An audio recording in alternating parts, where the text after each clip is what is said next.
sir? Yes. Well, maybe you know what a zombie is. When a person dies and is buried, it seems there's certain voodoo priests who have the power to bring him back to life. Oh, horrible. It's worse than horrible because a zombie has no will of his own. You see them sometimes walking around blindly with dead eyes, following orders, not knowing what they do, not caring. You mean like Democrats? Well, good morning. This is Lou Benninger, and you're listening to Live with Lou, and we're here just sitting in this ice-cold room this morning, feeling comfortable. I think I'm going to just grab my toothbrush and move in out here. Here with Leon today, who's running the board. We thank you for checking in with us. We're going to be here for our usual 3 hours alive. And for you and Oliver's that didn't make it through math out there at Lyndhurst, we're going to be here till noon. And then Bob Day will come on after us. So if you want to call, we don't really solicit a lot of callers, but if you want to call right in the middle of what I'm talking about and offer some helpful information, you can. 530-742-5555. I will warn you that this is a pro-choice show, and sometimes calls are not convenient or they interfere with my career, so I abort them because they aren't helpful, right? And they're cramping my style. So, but if it turns out that it fits right in with everything I'm doing and it's convenient and easy and doesn't cause me any pain, I will take your call. 742-5555. If you're out on our perimeter areas where the signal gets scratchy, like Buck Weckman, when he called in this morning, it was lousy because it was on a cell phone. When you call the station, call on a landline if you can and turn the radio off. So frustrating when on radio when the cell phone breaks up. Oh, I hate that.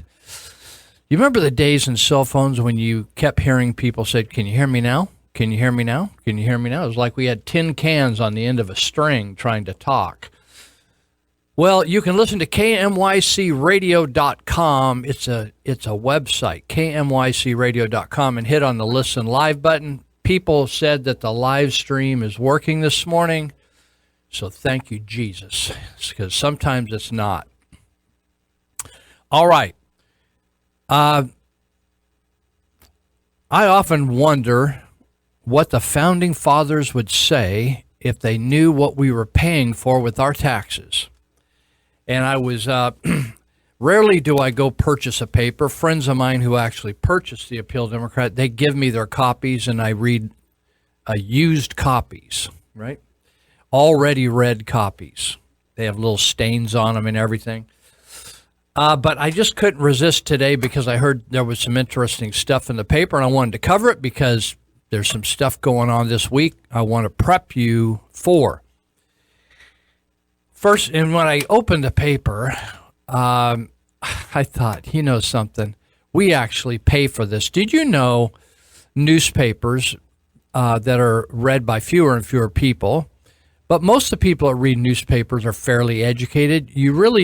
Lots of people that are poorly educated don't care much about the newspaper, and so a lot of the millennials that are very, they may have graduated from school, but they didn't get much education. They don't read the paper. They look on their cell phone. But on the front page of the paper, it says, on the Appeal Democrat, it says record heat predicted. Oh, by the way, if you're listening from out in one of these other counties, we're over here in eastern Yuba County, up on Mount Huth, and so we kind of reach out into Butte County, Nevada County, Colusa County, Sutter County, Placer County, and a little bit into Sacramento County. So you're all facing the same weather problems we are, but I just want to let you know that if you for instance, the newspaper, usually 5-year-olds or illiterate people are not reading the newspaper, right? So you'd think that the most educated people in our communities are still dipping into the newspaper, but still we have to. Did you know that, I don't know whether you realize this or not, it's hot out today, and did you notice it was hot yesterday? And was it like a shocker to you that you perspired when it was hot? And did you realize, or did you needed somebody in the table next to you at the restaurant to inform you to drink lots of water and to wipe your forehead and maybe wear a hat? And maybe if you're going to be out in the sun, oh, please, please, please don't forget the sunscreen. Did you feel like you needed to be told all those things like it as an adult or a teenager that really likes to read the paper? Well, we're actually paying people out of our tax dollars. We pay government employees to tell us that. Now, did you know that? So Dr. Homer Rice, he's the Yuba County Health Administrator. He informed us today in the newspaper that dry heat can trick you into believing that you're not becoming dehydrated. Do you ever wonder whether we would survive or not without health departments warning us about wearing a condom, warning us about drinking a glass of water when we get thirsty, warning us to put on a hat when it's hot outside, warning us to wear sunscreen, although we've probably been sunburned many, many, many times in our life in the Sacramento Valley. And then we have, as you turn the page and go over to the next page where they just keep writing about this heat, right? And then it says, this really can be dangerous to you. This health official, right? This really can be dangerous. And excess sweat. Have you ever sweat excessively? Well, if you've never knew what that wet stuff was on your forehead, the government calls that sweat. And it says if you get a lot of it, that could be a bad sign.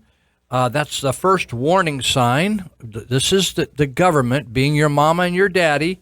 And we're paying like that guy, that Homer Rice, we're probably paying him about $150,000, $75,000 a year to do this.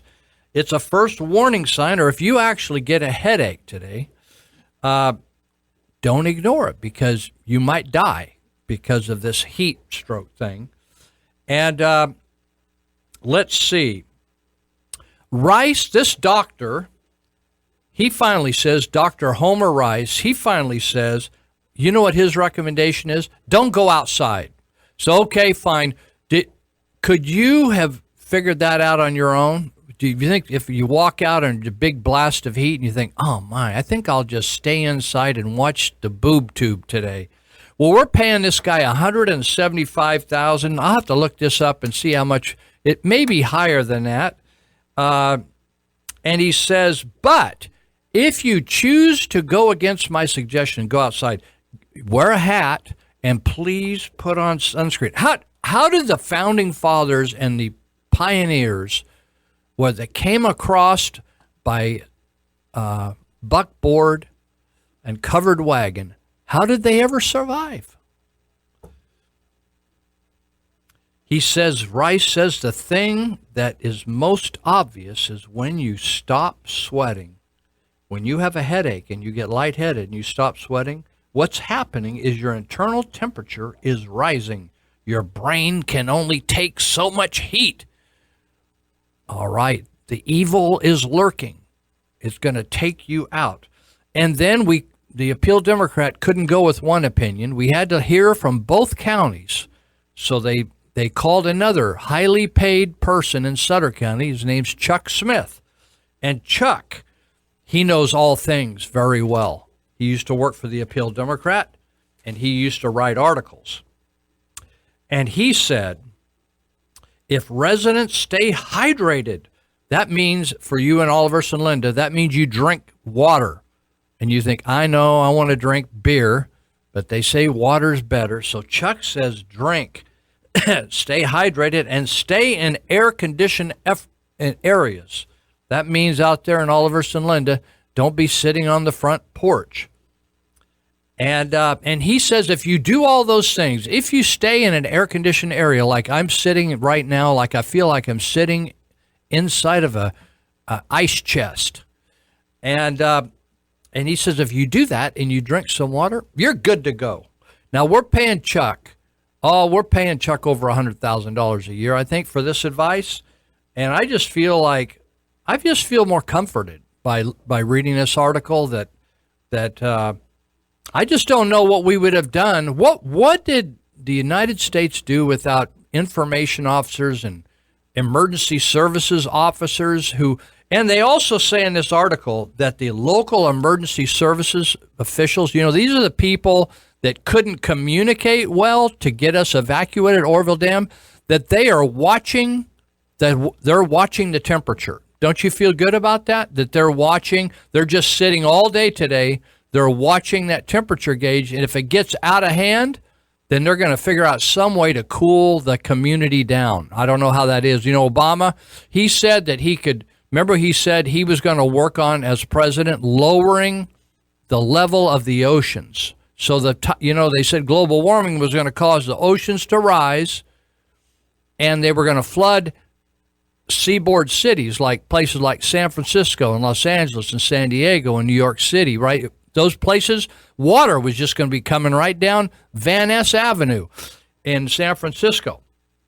And so the nice thing about it is, while you're worrying about your kids staying off drugs and your husband staying away from the neighbor and your kid behaving himself, right, not falling off a cliff, while you're worrying about all those things and figuring out how you're going to pay the bills, we have highly paid agents of the government, doctors, information specialists, and emergency services officers that are watching the temperature gauge.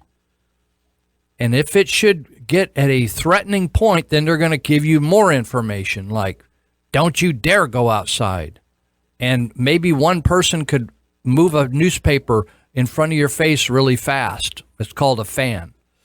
It's amazing. You wonder where all our tax dollars go? You can read about it right on the front of the Appeal Democrat, of all the professionals that are saving our lives today. I just feel grateful. When somebody saves your life, you just feel like you want to send them, like, a gift card to a restaurant, or a bouquet of flowers, or a thank you card, or some chocolates. It's like, saved our lives. What can I say?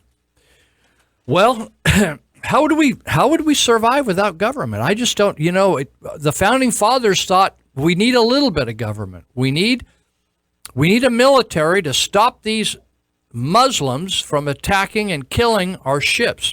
Pirate Muslims, they still do it, right? The Somalis do it out there, the pirates. So we need a military to stop people from attacking us, like the British and all these other folks. And then we need some kind of local law enforcement when people, in their incredible freedom, they think they have the freedom to come over and steal your horse, right? Or steal your tomatoes.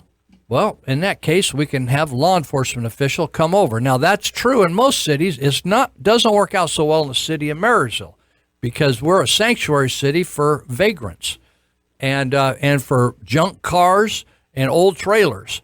So we have those. It's interesting. We just had Buck Weckman on the radio because he was being interviewed about the city of Marysville. If they don't if the government of the city of Marysville doesn't like the law, they just change it to fit their own desires and purposes. And then the other laws that they don't want to get around changes, they just ignore them, right? So it may be against the law to have a junk car, or a broke down car, or a car that you're not moving. You can store a car it's against the law to have those on the city streets of Marysville, or it's illegal to jack up your car or park your boat or park your trailer. But the police chief just says, I'm not going to bother with that. The police chief, did you know that the police chief, we got a package deal when we got our police chief. He's not only a police chief, he thinks he's kind of a, what do you call him? His hobby is sociology. So he's kind of a armchair sociologist. That's kind of what, how people are in the wrong profession. They're in a particular profession, but their heart is really, like, I knew this pastor once, and his heart was to be a cop. He wanted to just go out and control things. He was a wannabe cop. So our police chief is a wannabe sociologist.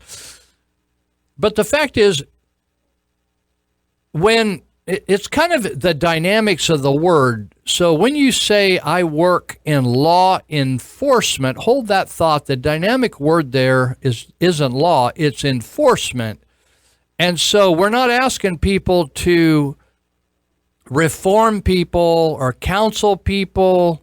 I know all cops do a little bit of counseling. They don't necessarily know a lot about counseling, most of them, but they do a little advice and counseling. But we're really, the big feature on law enforcement is enforcement. But in the city of Marysville, they just pick and choose what laws. Like there was a guy I walked down, 2 nights ago, I walked down to the post office to get some mail and to drop some mail. And I saw a guy sleeping right there on Ellis Lake. That's against the law. Then last night, I walked down, did the same thing. Drop some mail, pick up some mail. And a guy was just totally toasted, drunk as can be. And the funny thing was, it just wasn't me seeing it, but a police cruiser with 2 police officers drove right by him. Guy staggered right across 9th Street, 9th and D. I just thought, isn't that amazing? It's just like drunk in public. I thought that was against the law. I said, man, I did all my law-breaking days back when people actually enforced the law, and I was always getting in trouble. But nowadays, I could like be my old self and not get in trouble and not get arrested like I used to. Man, the time wasn't right. It's just like wrong, like some of the kids in juvenile hall. I said, what happened to you? He said, Lou, I was in the wrong place at the wrong time. That's how I felt. That's exactly how I felt. Well, I want to give a shout out to the Cannabis Club over at Juvenile Hall. I know some of them, when they aren't good behavior, they get the radio and get to listen to the radio station. So I don't have any special music for it. Sometimes I allow them to pick out some bumper music. Sometimes I can't do it. I have to censor it.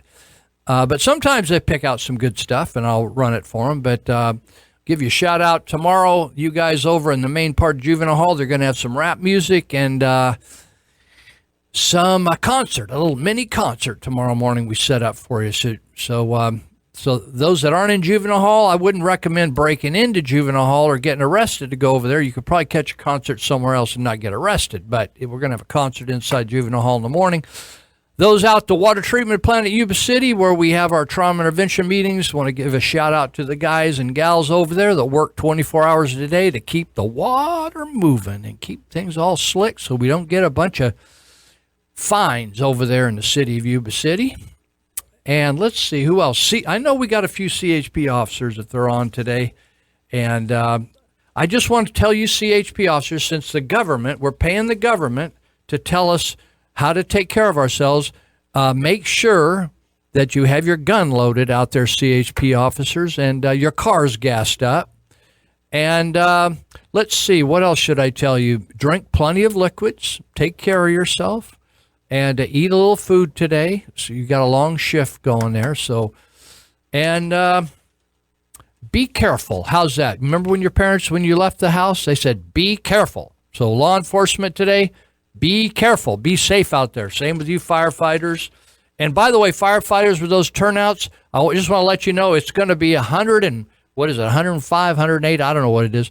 It's going to be hot. Did you know, firefighters, maybe you didn't, maybe you thought it was going to be chilly this afternoon. It's actually going to be hot, firefighters, because Yuba County and Sutter County government has figured it out. They studied it. We have a doctor. We have a medical doctor. We have a public information expert, and they're all saying it's very hot. Please, they call it hydration. Out in Oliver's, they just say drink some water. But nowadays we call it be hydrated. And take care of yourself and wear a hat.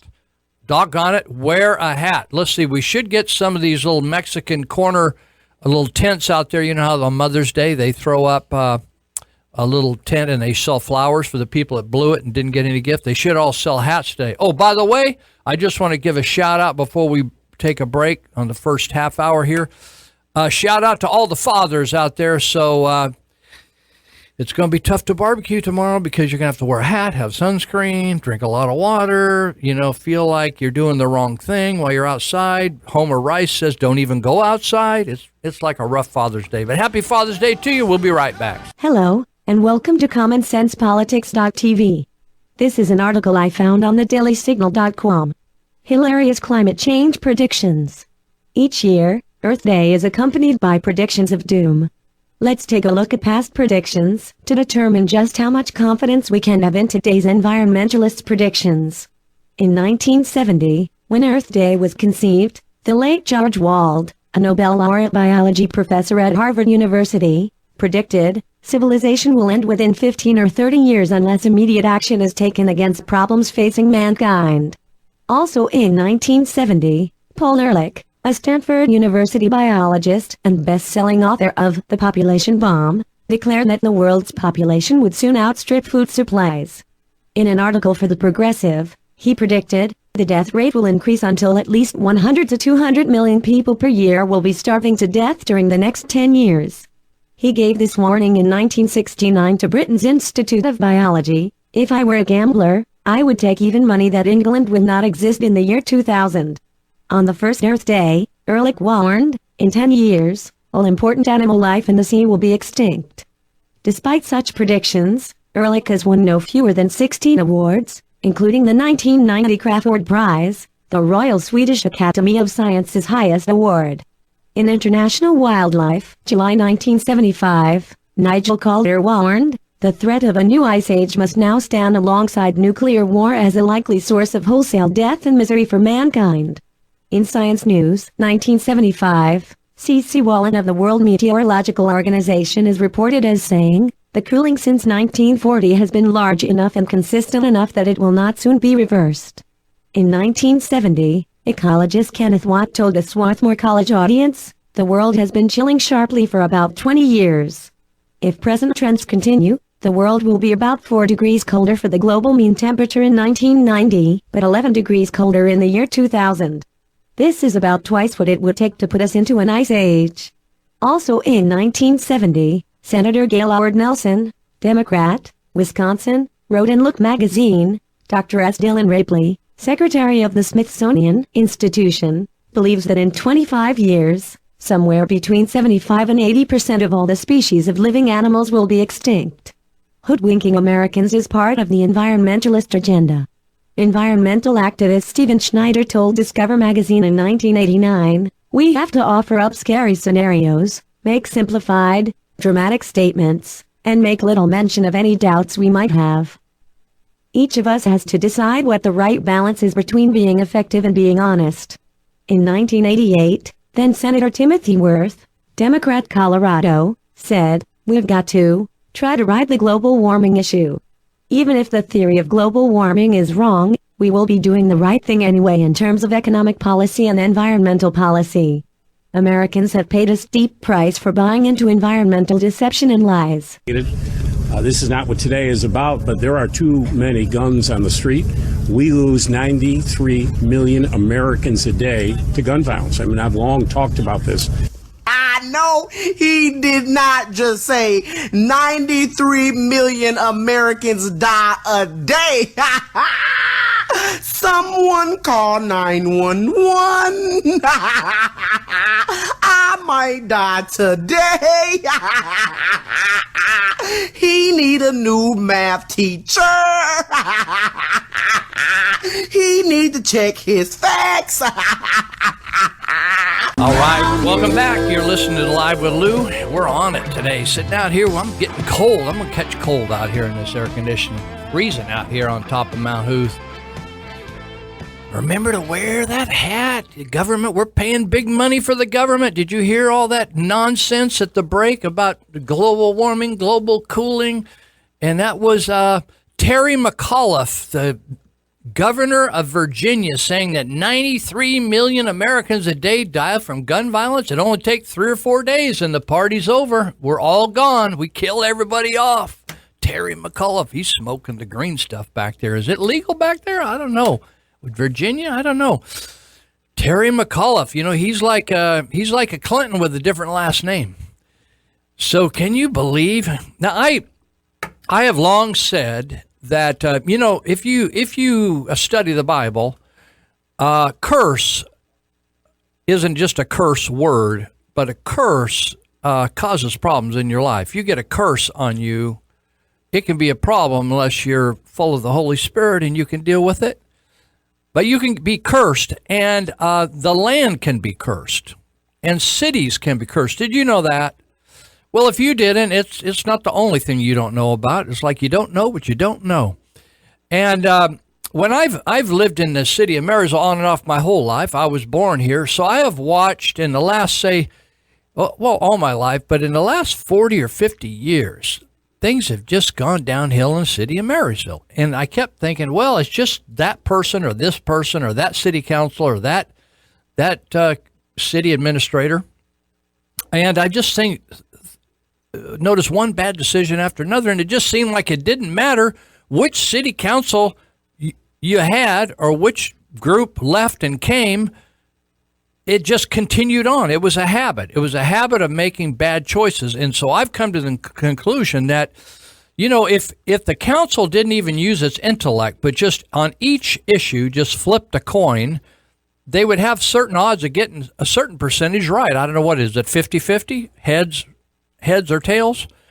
If you just said, we don't want to put any thought to this, let's just flip a coin and go with that, I think we would have had a better chance at doing the right thing by flipping a coin. Now, I was noticing this ad that came out on Facebook the other day, and I've noticed it every year, and it's for the Sierra Nevada World Music Festival. And it says it's on June 16, 17, and 18. In fact, it's this weekend. It started yesterday. It started last night, probably. But it isn't here. You think, well, why are you talking about it? Well, I want to make a point about it. It's in Boonville, California. But did you know that it used to be here? We hosted it in Riverfront Park. And the amphitheater was the place that the bands played. And then people camped all throughout Riverfront Park. Do you remember it? It's probably been 15 years at least since we ran them out of town. Did you know we ran them out of town? They used to rent the entire park for probably about 4 days because they had to get set up and then they had to clean up. And literally tens of thousands of people would come to Marysville and Yuba City and come to those concerts because they had all kinds of amazing world music, like reggae, African music, Latin music. It was really awesome. And I remember when Ziggy Marley was there and the Wailers and all kinds of just really cool music. And I used to go down there and talk to people that were down there because I'd just walk over the levee from where I lived and go down there and talk to some of those people that were under the influence down there and having a good time drinking beer, smoking a little weed, whatever. And they were all down there watching the music, or maybe they were just down there, they're music lovers. And I knew even people that were worked for Marysville Police Department where I was a chaplain. Some of the employees would go down there and watch the music because they love music. And so a handful of people got a bean up their nose that they thought that having a music festival was creating drug abuse. It was like encouraging people to do drugs. Even though people listened to music night and day on their devices. Back then it was just probably DVDs and CDs and stuff like that and tapes. But anyway, they got a bean up their nose.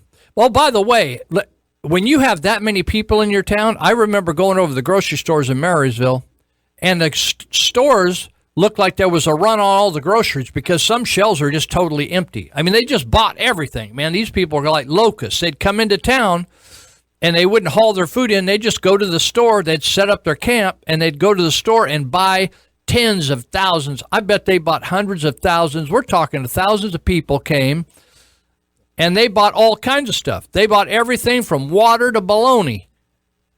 And then they would go and eat fast food. It was hip-hop happening. It used to be, I can't remember what the name of the market was, but it was right there on J Street. I think it's now Smart something. I don't know. I don't go over there. But anyway, their stores, their shelves would be stripped, and they would stock up extra for that event.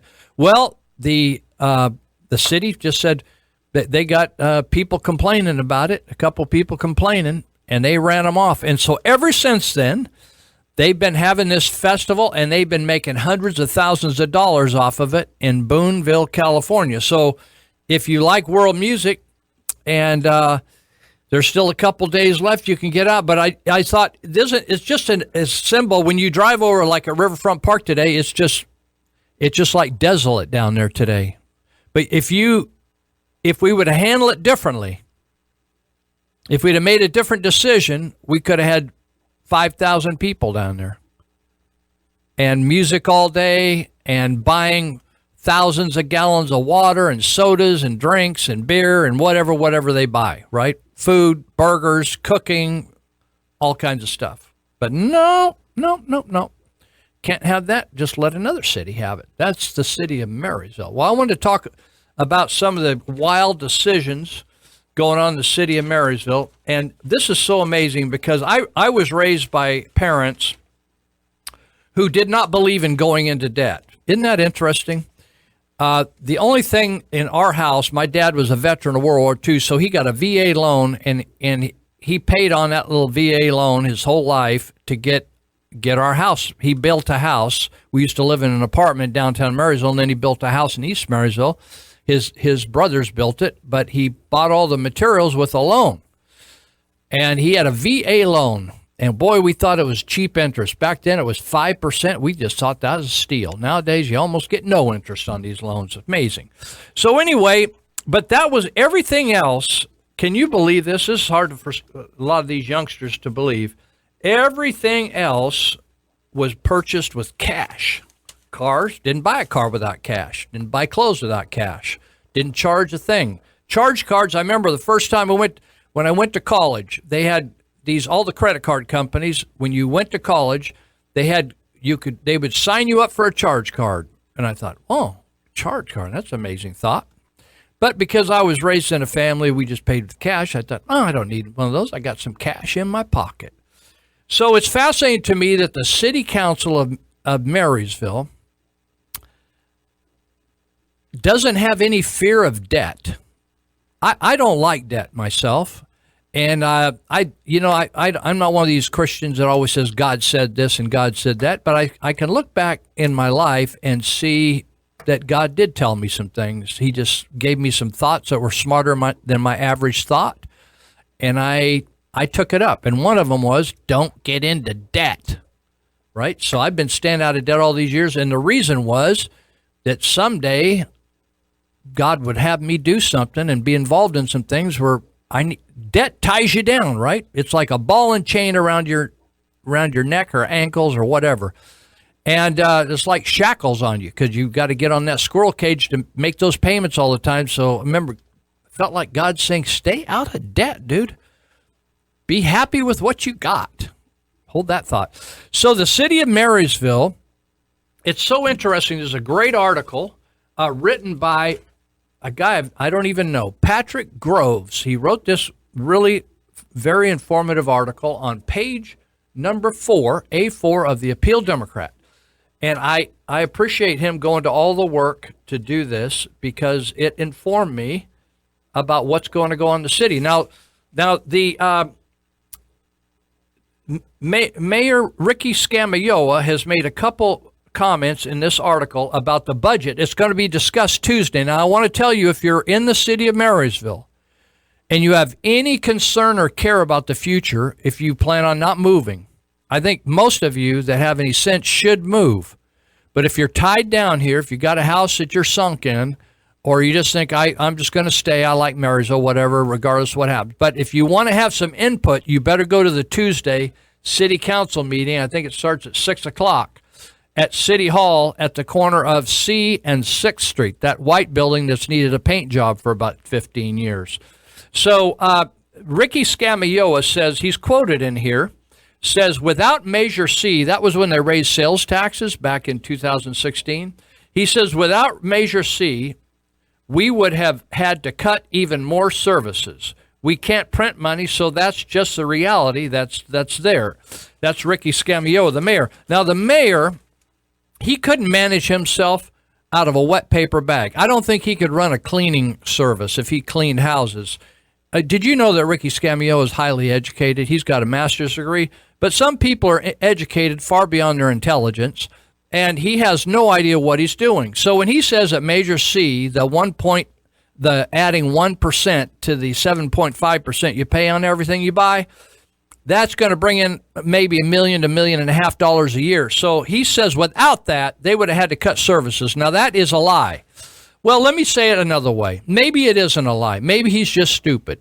Or maybe I should say it, maybe he's unintelligent, or he just doesn't know what he's talking about. Let's just say it this way. The city of Marysville is spending, first of all, people, when I talk like this, they say, well, you don't like the police department, Lou. You don't like Marysville Police Department. You don't like police officers. Well, honestly, actually, I have more tenure at the Marysville Police Department than most of those officers do. I got 12 years in over there I'm not there now, but I used to serve as a volunteer over there. And a volunteer, that means you don't get paid for those out in Olivers.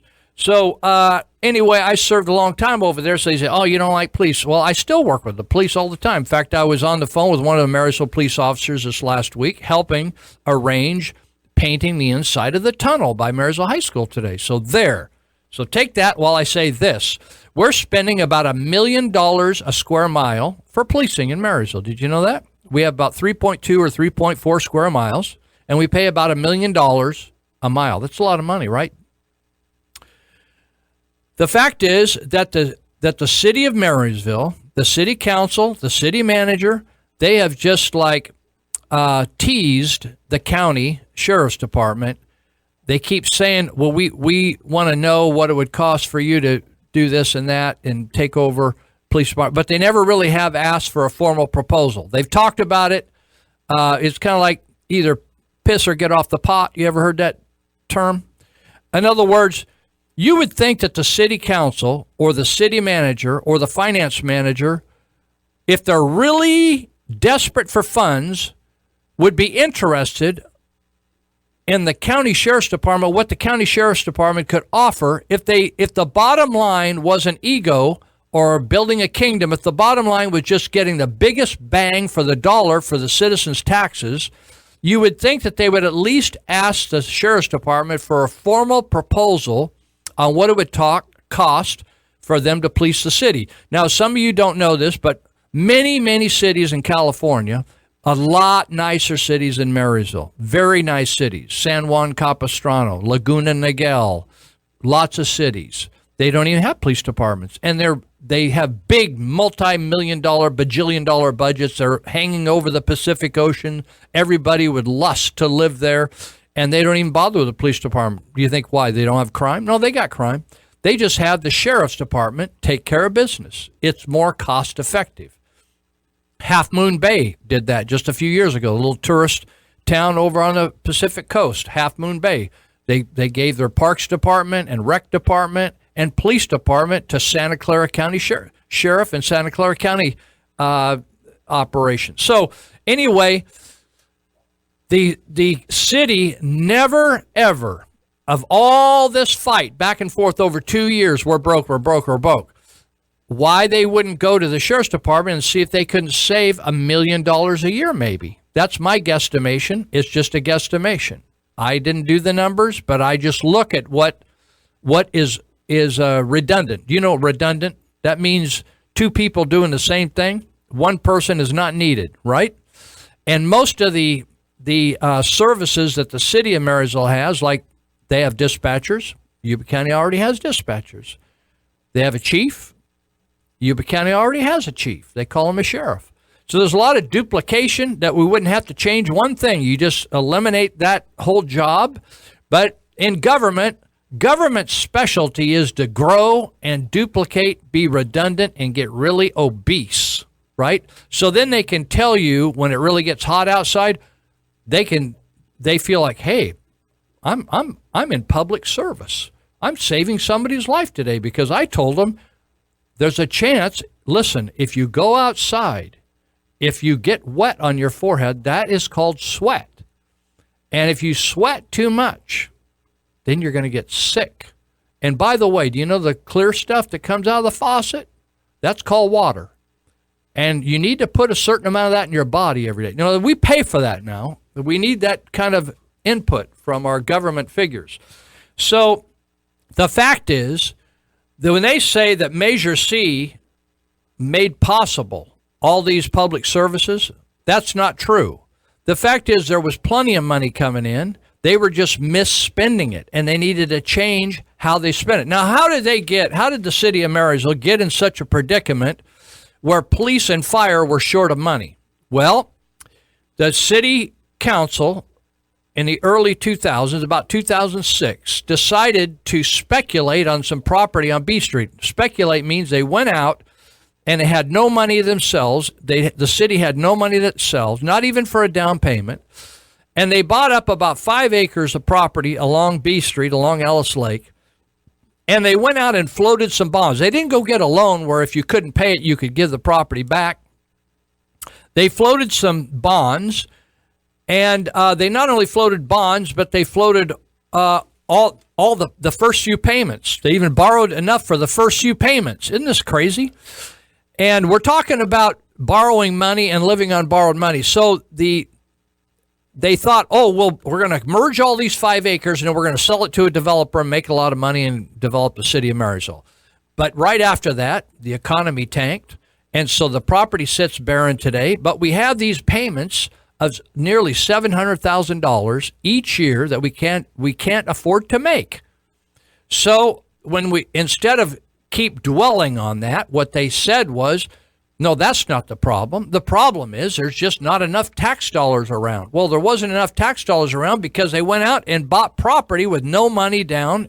If they wouldn't have bought that property, we had plenty of tax dollars. And we had a surplus because we could have gone with the Yuba County Sheriff's Department and saved probably $1 million through elimination of waste and redundancy. So that brings us up to the current thing, and now we're going to have a discussion on the current budget, and they're all wanting to flex their muscles right now because they say, we got this $1.5 million coming in. So you know what they're going to do? They're going to start borrowing more money. Isn't that crazy? It's like, you remember when you said, Mom, can I do this? And your mom says, no, you can't do that. And you said, well, Billy's doing it. He says, well, Billy ran over a cliff. Would you run over the cliff too? You ever hear that? Did your mom ever? Your mom said that too. Yeah, jump over a cliff. Would you say, when Billy jumps over it? Leon says, if Leon said his mom said, look at that. I don't know. My mom never knew his mom. The word gets around. Jump over a cliff. Billy jumps over his. So all these agencies borrow money. Why don't we live according to our means? Because we have to pay interest on that money. And you know something, what happens? The guys that borrow the money today are going to be gone tomorrow. Ricky Scamio is going to be gone. And do you know we're having to pay for that $17 million we owe on $1.5 million worth of real estate on B Street? We're paying on that till my grandkids will probably be dead by then. I'm certainly going to be gone. But I'm paying on it right now. Why? How are you paying on it? You're paying on it because, I got holes in my street. I got curbs. The curbs are falling apart. Trees, half-dead trees, untrimmed trees. How come all those problems? Because they risked our money on a loan. They borrowed all kinds of money. And now we own $17 million. And now in this budget coming up, they want to go out and borrow some more money. You know how they want to borrow money? They want to lease 19 vehicles. I didn't even know we had that many employees over there. Every employee gets a vehicle so they can drive back and forth to the city. Did you know that hardly anybody in the city of Marysville, employees live in the city of Marysville? They didn't even want to live here, but they want to take money out of here and go shop somewhere else. But they're gonna lease vehicles instead of buy vehicles. Well, I thought this money that was coming in, this $1.4 million, was going to have enough so we could take care of some of these people. Now, one of these They want to borrow all this money. A lease is borrowing. And then they want to, they're going to fund 3 more police officers. You know what I wish? I wish the police officers we had would be told by their chief of law enforcement to enforce the law for once. I think they're nice guys. But you know something? When you work for a boss, you do what the boss tells you. You with me? So anyway, they're wanting to have nearly $175,000 in annual lease payments. Now we already went through a thing where we couldn't pay $650,000 in a payment for B Street Boondoggle, 5 acres of property that's worth $1.5 million, and we're paying $17 million for it. And now we're going to add $175,000 more dollars of payments on lease payments for all the cops to run around new cars. They say they're going to buy 19 cars. Holy mackerel. I don't even remember the police ever having a third of that many cars. Maybe we're going to get the city manager a car and community services a car and finance a car. I'm wondering why we don't get one guy to do all 3 jobs. So we're going to spend nearly $300,000 to maintain 3 more police officers. Why do we need more police officers if they won't enforce the law? They just drive around a vehicle. Last night they drove right by a staggering drunk. I was standing right there on the corner of 9th and D Street. They just thought, we're driving around at Eric. We don't want to get on that heat. Shoot, man, the guy's drunk. He don't know what he's doing. Let him go. I guess if they fell over in the middle of 9th and D and the trucks kept running over him, they might stop and do something. And then we're going to spend $324,000 a year to guarantee we got 3 firefighters on an engine. And this is the interesting one that I think is I've been sending a clip on Sandy Springs, Georgia, where it's over 90,000 people, and the entire employee, except for police and fire, they run police and fire, but they do not belong to a thing called CalPERS. But they don't have any other employees besides, say, 4, 5, 6 employees in the whole city of 90-some thousand people. That's bigger than Yuba City, by the way. And they sub everything out. We'll talk more about it when we come back.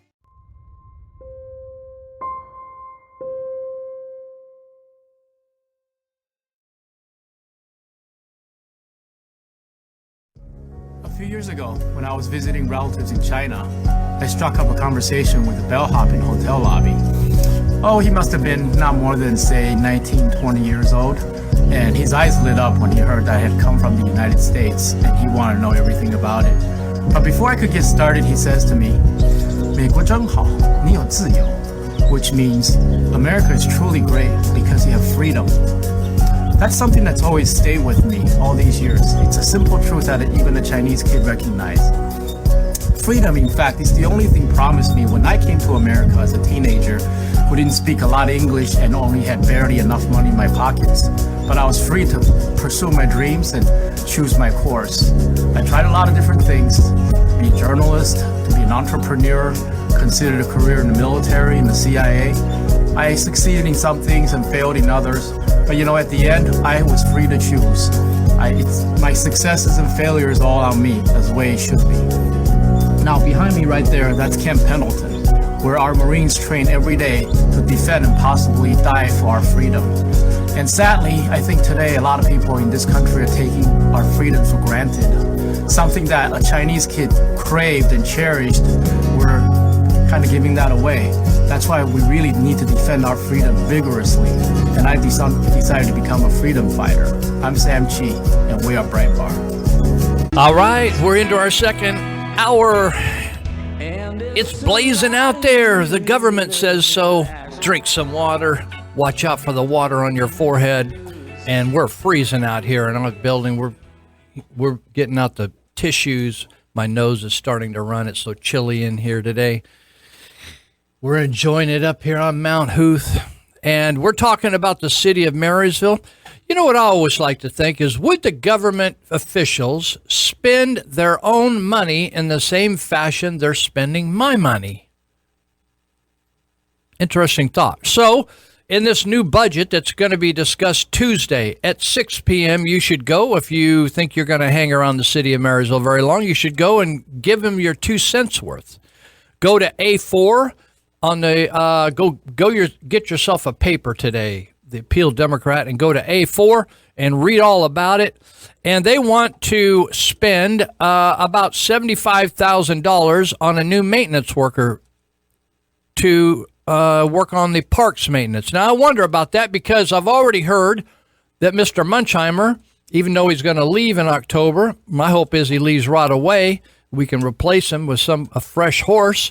And Mr. Scamayoa, the mayor, they don't want to water any of the parks. So if we're not going to water the parks, why would we need to spend $75,000 for a maintenance guy out there?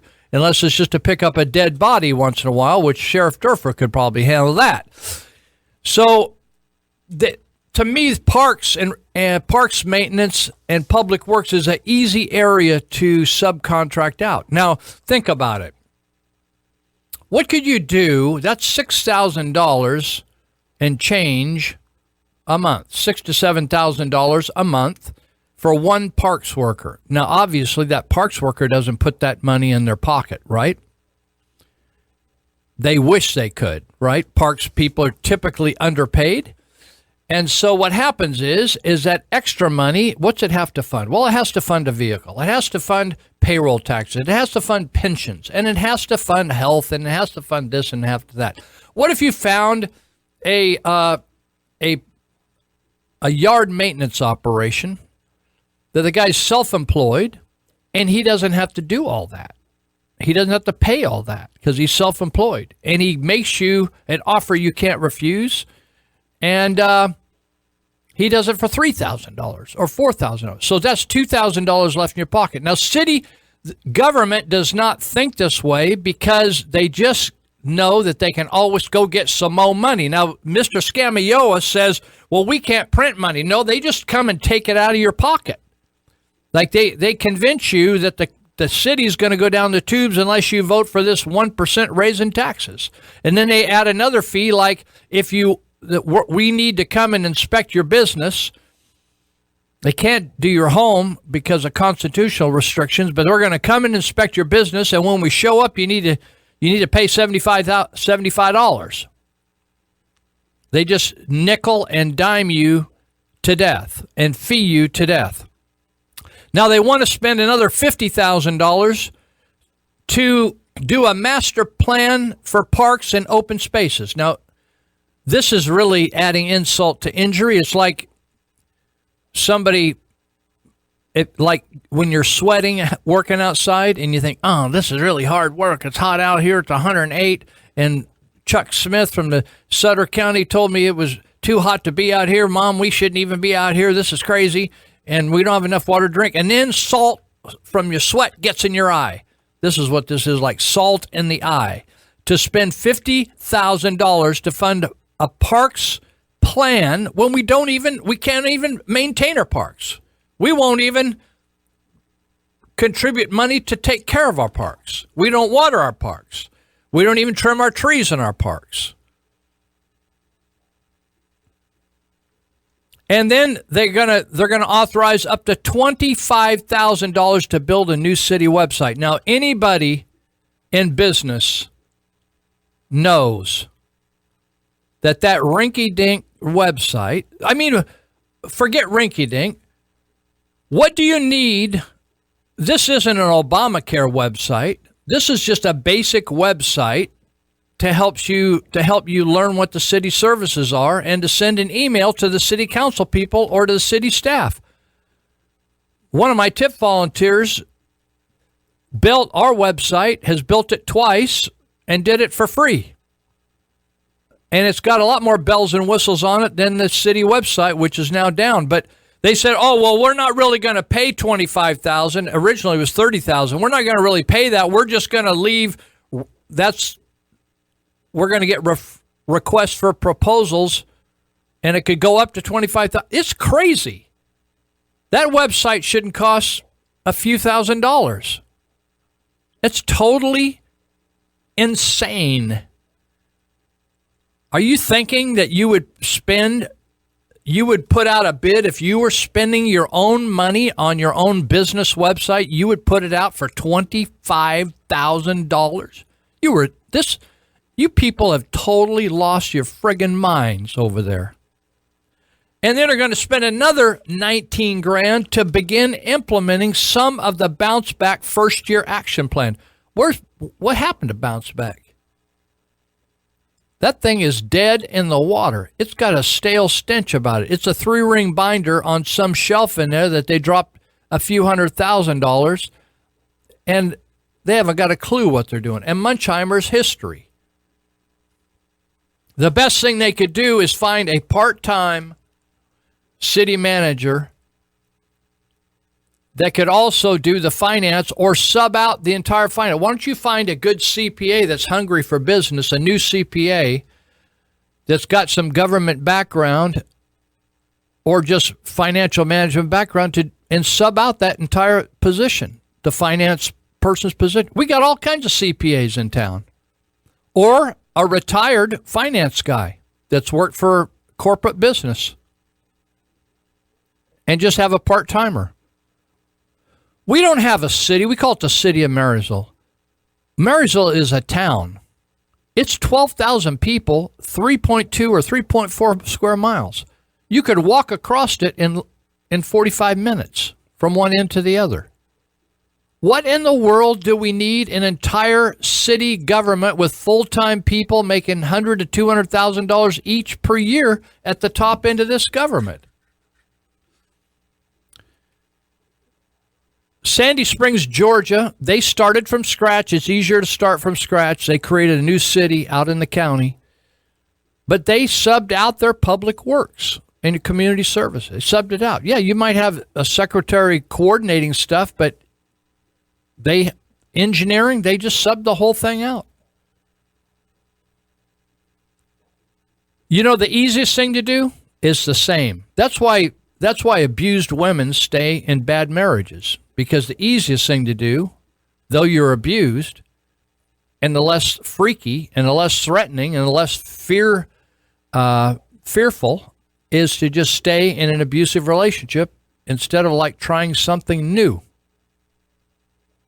That's why people don't quit smoking. That's why people don't quit drugs. That's why people don't quit on a really bad situation where they're being abused, because it's easier to stay same-o and go down the same old road. You know, the fact is, when the city council are just, up until recently, until Stephanie McKenzie came on the board, the city council were simply rubber stamping whatever Walter Muncheimer did. That's not what the people elected them to do. We, in the city of Marysville, in the city of Yuba City, and probably Oroville, Chico, all the rest of you, when you elect city council people, you expect them to be the rulers of the jurisdiction. And the city manager and the finance and public services, they should be doing what you tell them to do. As opposed to Ricky Scamillo saying, well, we shouldn't be meddling in what the city workers are doing. Say what? Yeah, you should. Yeah, I don't think they should micromanage. We shouldn't be out telling them how high to cut the lawn every day. But if we don't like how long or short they're cutting the lawn, we ought to be able to say, cut it longer. And that should be the last thing we have to say about it as a city council person, because we answer as city council, as elected representatives. That's who you were elected by the people. Walter Muncheimer was not chosen by the people to run this city. And neither was David Lehman to be public services director. And so they expect when people vote for folks, they vote for what they represent and what they say they're going to do. The problem is they go in and turn their will over to city and county managers and just do what they say. Well, to me, if you agree, that's fine. If you don't see it that way, you shouldn't.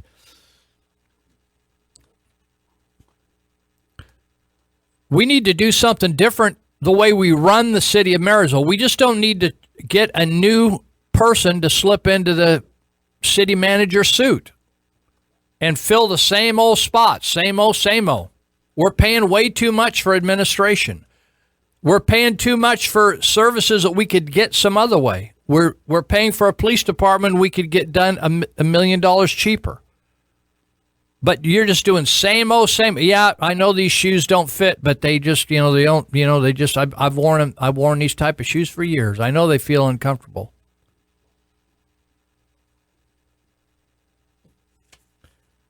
We could get by with a lot of part-time. Oh, what do we got? Am I skipping over stuff? Oh, I want to play this. Okay, we're going to play this.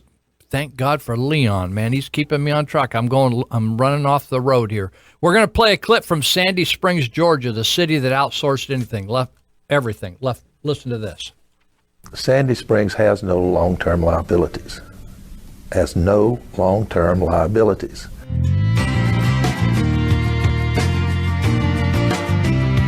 Local governments across the country are failing their citizens. Mired in debt and unfunded pension obligations, more and more cities are cutting services and raising taxes. According to the National League of Cities, American municipalities will likely face a shortfall of between $60 and $80 billion between 2010 and 2012. But in Sandy Springs, a city of 100,000 people on the north side of Atlanta, something extraordinary is happening. In comparison to all these other cities and counties that are having to furlough and are having these terrible pension problems, our situation is excellent. Ava Galambos is a former economist and the mayor of Sandy Springs, Georgia. A few years ago, Galambos and the Committee for Sandy Springs set out to create a completely new kind of city, a fiscally accountable city whose goal it is to provide quality services at a reasonable price.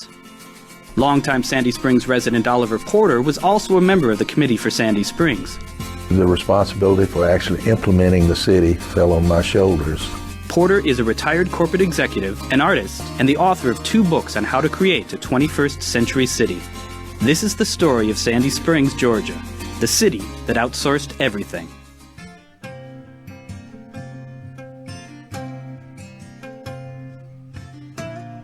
Five years ago, the Sandy Springs community was an unincorporated part of Fulton County, Georgia. For many, many years, Fulton County ruled us from downtown Atlanta. We were taxed heavily, and being a more affluent community, more of the taxes were gathered here, and then very little of the money was being spent here. So the people in Sandy Springs got pretty tired of this. We wanted local control. We wanted to have a voice in our own government, and we wanted to keep our local money at home. In Georgia, the state legislature must authorize a referendum before a new city can incorporate. In the summer of 2005, Sandy Springs' decades-long fight for independence finally paid off. The legislature was totally controlled by the Democrats, and as soon as the majority became Republican, we passed the bill to authorize the referendum in Sandy Springs, and it passed with 92% of the vote. Came up with the concept of using private industry out of necessity because as a volunteer group we had no authority, no funds, no staff, and would not have any of those until the moment the city was formed, and at that moment we had to be a functional city. Sandy Springs incorporated on December 1st, 2005. The new city government contracted with the company CH2M Hill to pave the streets, pick up the trash, maintain the parks, and do virtually everything else we expect our municipal governments to do. The contract is not a single company, but it is a managing partner with a large number of subcontractors specializing in the areas. So they provide the internal functions of the admin, the finance, etc., and then they go out and they get subcontractors to do the other functions. And companies are good at managing that, better, it turns out, than governments are. Why did Sandy Springs choose a public-private partnership? For starters, CH2M Hill did its job for $25 million the first year. In a traditionally run city, those same city services would have cost $50 million. It's a big improvement over, I know, what Fulton County was before. A huge improvement. We have far exceeded any expectation that I had.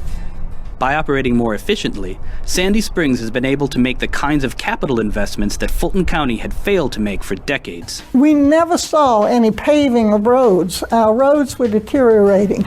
And we have paved and paved something like 90 miles of streets. We built several new parks. Some of them have already won awards. This is rather new. I think it's been here for about a year. So this is a fantastic development for families. We have probably the most state-of-the-art traffic management system now, certainly in Georgia, maybe in the country. In terms of fuel and time, investing in a cutting-edge traffic control system has saved Sandy Springs motorists around $12 million over the past 2 years. Virtually the only things Sandy Springs doesn't outsource are police and fire services. But unlike so many other cities, Sandy Springs hasn't fallen into the pension trap. When we began the city, we made a clear decision that we would have defined contribution in 401ks, and we were not going into defined benefits, so we did that to begin with. We also put in health plans where you can put the money into a savings account. With no pension storm on the horizon, Sandy Springs is able to focus on giving the people what they want: high-quality public safety services. The 911 system that has been employed is certainly state-of-the-art, far superior to the county. Here, everything we do is a lot different. And many of the ideas and things that we do today come from our people. And we have paramedics that are just cutting edge. We have tools that are cutting edge. I've actually had to use them right after Sandy Springs became Sandy Springs. And they were in our house within minutes, and it was very comforting. So far, in the last 4 years, we've had 25 confirmed saves of people who basically had died, and we brought them back. And despite all its investments, Sandy Springs has managed to remain fiscally sound. Not only has the city been able to operate with no increase in taxes whatsoever on property taxes, but it has built a reserve and increased the capital programs throughout, while the remaining unincorporated portion of the county has actually increased its taxes. It is possible, if you're efficient, with that same millage rate to get something done. And I think that's the best proof that this model works. To me, the single most important public opinion survey was the first election held after the city was started, 4 years after it was started. And every incumbent that ran, the least vote one of them received was 84%. That's an amazing number. Since 2005, 4 other Georgia cities have incorporated, and Oliver Porter helped all of them implement the Sandy Springs model. Can existing cities realize the same kind of efficiencies by outsourcing city services? The difficult news, if you were trying to convert an existing city, is simply the political situation. You have existing employees, often unionized, who are just by nature going to be opposed to this. They're going to be concerned. I can see why the public employees are reticent. Nobody likes change anyway. Nobody likes change.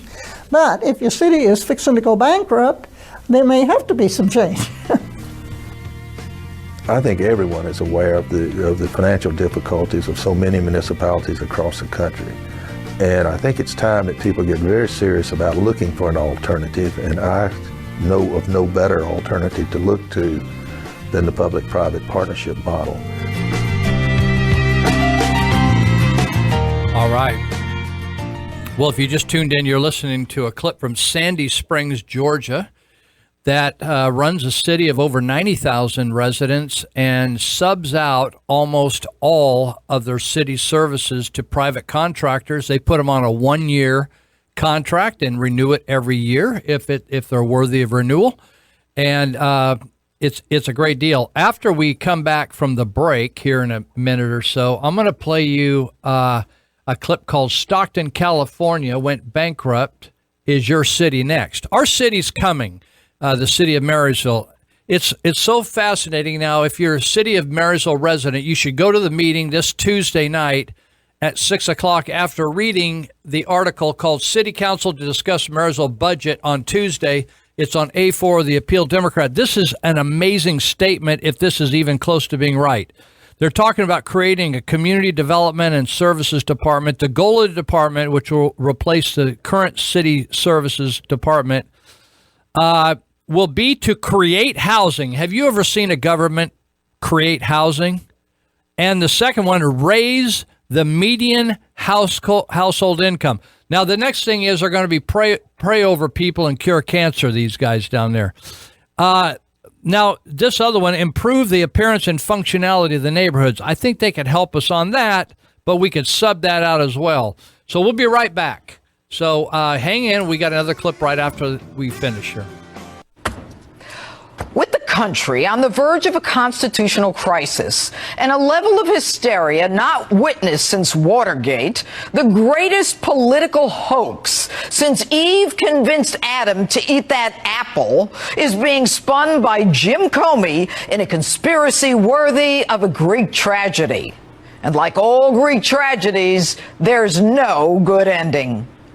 He arrives all indignant before a Senate Intelligence Committee, calling the President of the United States a liar, saying he's the victim. He's been defamed. The President said the FBI was poorly run. Imagine. Were your feelings hurt, Jim? As if we didn't already know the FBI was in disarray after your repeated debacles with Hillary Clinton in the run-up to the presidential election. Poor Jim. You sound like a 2-year-old. Grow up. On second thought, don't. You're tall enough. But what do we know? Jim Comey doesn't much like Donald Trump, actually admitting he felt slightly nauseous that he might be responsible for Trump's win. He does something he's never done with other presidents, including that font of veracity, Barack Obama. He decides Donald Trump might lie to him, so he calculates to document every alleged word of their encounter, take it with him, and then leak it to the press. The only problem, the record is a federal record, and removing it, a clear violation of the Federal Records Act. Some foresight, though, huh? Thinking the president will lie to him. Comey's crystal ball at work. So he gives it to a friend to leak to the New York Times in order to get a special counsel to investigate the president. Curious. While he was head of the FBI, Trump was not under investigation. But once he's fired, humiliated, and an ex-employee, Comey decides Trump needs to be investigated. Jim, you had the power as the nation's chief law enforcement officer to investigate him, and you didn't. And now, a disgruntled ex-employee, you leak presidential conversations. Why? Your excuse? Once Donald Trump tweeted, "You better hope there are no tapes of your conversations," you say you had no choice but to defend yourself. Defend yourself? Your crystal ball must have been on overdrive, because what you defensively leaked in response to Trump tweet was published in the New York Times before Trump even tweeted. You were under oath, Jim. Are you sure you told the truth? So why not leak to the New York Times yourself? I worried it would be like feeding seagulls at the beach if it was I who gave it to the media. So I asked my friend, make sure this gets out. Really? Weren't you worried, though, that some reporter might out you? And Jim, I'm having a real hard time believing this was your virgin attempt at leaking. Who even thinks like that, especially someone who is supposed to be the paradigm of virtue and ethics that you hold yourself out to be? And your hogwash about that shining city on a hill. You're the director of the FBI, acting like J. Edgar Hoover, surreptitiously leaking negative information about the president. Doesn't that send a message to the FBI that, hey, it's okay now to leak? You allow a New York Times article saying members of Trump's campaign had repeated contact with senior Russian intelligence officials to proliferate in spite of the fact you knew it wasn't true. You could have put truth to that lie, Jim, but you refused, allowing the country to suffer a trauma hyped to Watergate proportions. And if you didn't want to criticize the New York Times, why not at least surreptitiously leak to the Times that this was false? Or was your agenda to proliferate anti-Trump hate? And, Mr. America, one thing never leaked, that Donald Trump was not under investigation. Why refuse to say the president is not under investigation? You say because maybe one day he will be? That's your response? Maybe one day Martians will take a seat on the United States Supreme Court. Could it be, Jim, that being a team player is not in your DNA, that only center stage will do for you? And you're pretty damn wily when asked if an FBI agent has a duty to report a crime? That's a good question. I don't know that there's a legal duty to report it. They certainly have a cultural, ethical duty to report it. Are you kidding? Are you the same guy who lectured the country on a federal statute regarding Hillary Clinton? And now you're not sure about an issue central to your testimony? Like when you and your pal, now special counsel Mueller, had a showdown described as, quote, the single most extraordinary moment of the tumultuous Bush years? And obstruction of justice by the president? You and I both know, Jim, that if you believe that and don't report it, you're guilty of a felony. I don't think it's for me to say whether the conversation I had with the president was an effort to obstruct. I took it as a very disturbing thing. Not for you to say. Are you schizo? Are you the same guy who held a press conference to do what has never been done in the history of this country and announced to the world that no reasonable prosecutor would indict Hillary? By the way, Mr. America, how is it that you always seem to find yourself in the middle of a national crisis? Like that time you called in the FBI to rush you to John Ashcroft's hospital room to stop President Bush and save the nation. Jim, do you have illusions of grandeur? You spend a lot of time talking about your emotions. It makes me mildly nauseous, so that gave me a queasy feeling. That's why I was so uneasy. I was so stunned. They were as shocked and troubled by it as I was. I was honestly concerned that he might lie. They confused me. It caused a whole lot of personal pain for me. Was the job too much for you, Jim? Or was it straight politics? Why not just say, you know, Mr. President, I know you don't know the ways of Washington, but are you directing me to end an investigation? That way, no surreptitious leaking. The country wouldn't have to go through the trauma that's so much a part of your own personal drama. You might even have said, this is wrong, I can't do this. Like that time when Loretta Lynch asked you to lie to the country and not say Hillary was under investigation and instead use a parallel language the Clintons did. You did so, and you were dishonest with the American people. And even though you knew damn well Loretta Lynch was violating Justice Department ethics by even meeting the husband of a target of a long-standing active criminal investigation, you went along with her request to say that there was a Hillary Clinton matter and not an investigation. You knew it was wrong, but, quote, it wasn't a hill worth dying on. Man, are you dramatic. How many times were you pressured to do things during the Obama administration that weren't right? Why not report this? Why not surreptitiously leak? Why not ask for a special counselor for her? The truth? Jim, you're a political operative. You always have been. One who's addicted to drama, addicted to center stage. But like the main character in all Greek tragedies, your downfall is a consequence of a tragic flaw, a major weakness, your hubris. All right, we're talking about the mismanagement of the city of Marysville over the decades. Walter Muncheimer is quoted in the paper here as saying, Measure C, that's the tax increase measure, has greatly helped make it possible to emerge from years of service cutbacks. He doesn't say why there's been years of service cutbacks. Let me just say it very briefly to you. You're going to have to fill in the details later. But we've had service cutbacks. Every city operates primarily with sales tax revenue and a few other fees. The city of Marysville has been unkind and unfavorable to business for years, and business can move in any direction out of the city of Marysville into the county or over into Yuba City or the county of Sutter and enjoy the same retail activity from the population as in the city of Marysville. So after being rude to business and difficult to get along with business for years and saying, we don't care. So finally, when as they say, the chickens come home to roost and there's not enough tax money to pay the services, they go out and they expend a risk investment without any money of their own, borrow nearly $4 million and then refinance a few years down the road when they couldn't afford to make any payments. And now they're up to $17 million for $1.5 million piece of property. That's why you have a shortage of money to cover all your bases because you indebted the city $650,000 to $670,000 per year annual payment for the next 25 years.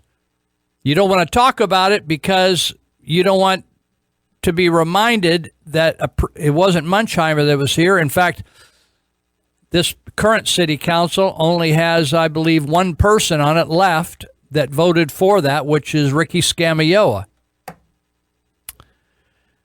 So, yeah, raising taxes is going to help you with more service cuts. But the question is, the elephant in the middle of the room is, why were there service cutbacks? And that is because of the poor management of the city of Marysville. And it's time to change the way they run the city. Not only to be kind to business, but we don't need to have full-time personnel at all these positions when we can sub it out. Now, I want to move on to two other things about the city of Marysville. One is the gift of public property. Now, we've had problems with the city pays nearly $10,000 a month to retain the law firm of Rich, Fewage, Lane, and Bordson, located on D Street at Ellis Lake. First blunder was Mr. Bordson went up to Butte County after a reserve police officer was tried and found guilty of repeatedly molesting a boy. It's a guy molesting a boy, having sex with him for many, many years. They found him guilty, and he was going for sentencing, and the city attorney, Brant Bordson of Rich, Fewage, Lane, and Bordson, went up to the Butte County Court and argued for leniency and for the guy not even to get jail time, and sent a letter up. And if you remember, a bunch of the law enforcement people in the city of Marysville wrote letters asking for lenience as well, and one actually wrote on city stationery. And the most unbelievable part of this was that the police chief, Aaron Easton, said he had no idea at all that any of these people employed by him, I mean, he didn't hear any scuttlebutt at the water cooler or at the coffee pot or at lunch break. No scuttlebutt like, are you going to write a letter? Oh, you're writing a letter? Oh, well, should we write a letter? Never heard a thing. Police chief, Mr. Top law dog, never, totally clueless. Didn't have an idea somebody from his department was going to write a letter asking for lenience on a guy that for years had sex with an underage boy. So when Bordson, finally one of the top guys at Rich, Fewage, Lane, and Bordson said, we don't agree with what our partner did, bad. Then the next thing we do is we have a street that a auto dealer wants to have closed off, a portion of a street called Lemon Street. That's a bad street, by the way, to go through your car dealership, called Lemon Street. But he wanted to close it off, and he wanted possession of that street. So cities sell streets all the time and sell property to private business. They're doing it right now in Houston. Houston's broke, so they're selling properties that are city streets and properties right around these big oil refineries in Houston, and they're generating some money because they don't need it. The oil refinery could use it, so they're buying it from the city. So instead of selling this piece of property, Dale Whitmore, city councilman for Marysville, said the property was worth $28,000. They didn't seem to need the $28,000, so they donated amazingly. Now, I've run trauma intervention program for 23 years, serving all city residents, county residents, Yuba City residents. Nobody's ever just out of the blue wanted to donate a nickel to me over there. But they thought, oh, this is an auto business, and we're going to be good to business. So we're going to give them the public's property. We're going to donate a piece of property that the citizens own. Those city council people do not own that property. The city manager does not own that property. The mayor does not own that property. The city residents own that property. So they decide to donate this money, this property, $28,000 of the property. Then they turn around and forgive $30,000 in rent to the guy that runs the motocross in the river bottoms. Leon is pointing to the paper. That means that I'm blowing it again. So I'm going to play a clip about bankruptcy, and then I'm going to finish up talking about this giving away of public funds that the attorney, again, did not warn the city council about, and they should be fired. We'll be right back. So $600,000 to $1 million we've committed to for each employee, and we've set aside nothing. Zero. In late June 2012, Stockton, California filed Chapter 9 bankruptcy. The motion carries 6-1. It wasn't the first California city to do so, and what's happening in California is spreading to the rest of the country. But so far, with a population of just under 300,000, it is the biggest municipality in U.S. history to go bankrupt.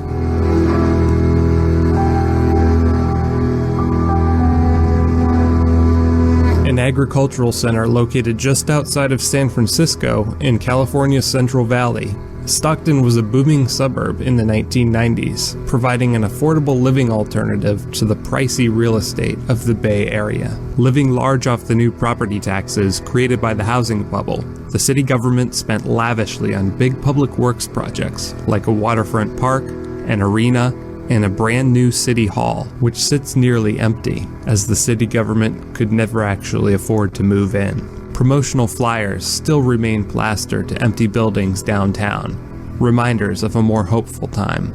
But even all this spending pales in comparison to the magnitude of Stockton's public employee pension and benefit obligations. The city now faces more than $800 million in unfunded liabilities for pensions and other employee benefits. We're saddled with this debt. We don't have the revenues anymore to service. With revenue dwindling in the wake of the housing crash, Stockton issued a $125 million bond in 2007 to help fill the budget gap. But the back-end loaded bond saddled the city with an annual payment of $16.8 million as of this year, with ballooning payments rising to $22.3 million next year and nearly doubling to $30.2 million by 2020. I was really shocked by how deep it went, by how ingrained it was. It had really created a culture, what was best for the city and what was best for its employees, not necessarily what was best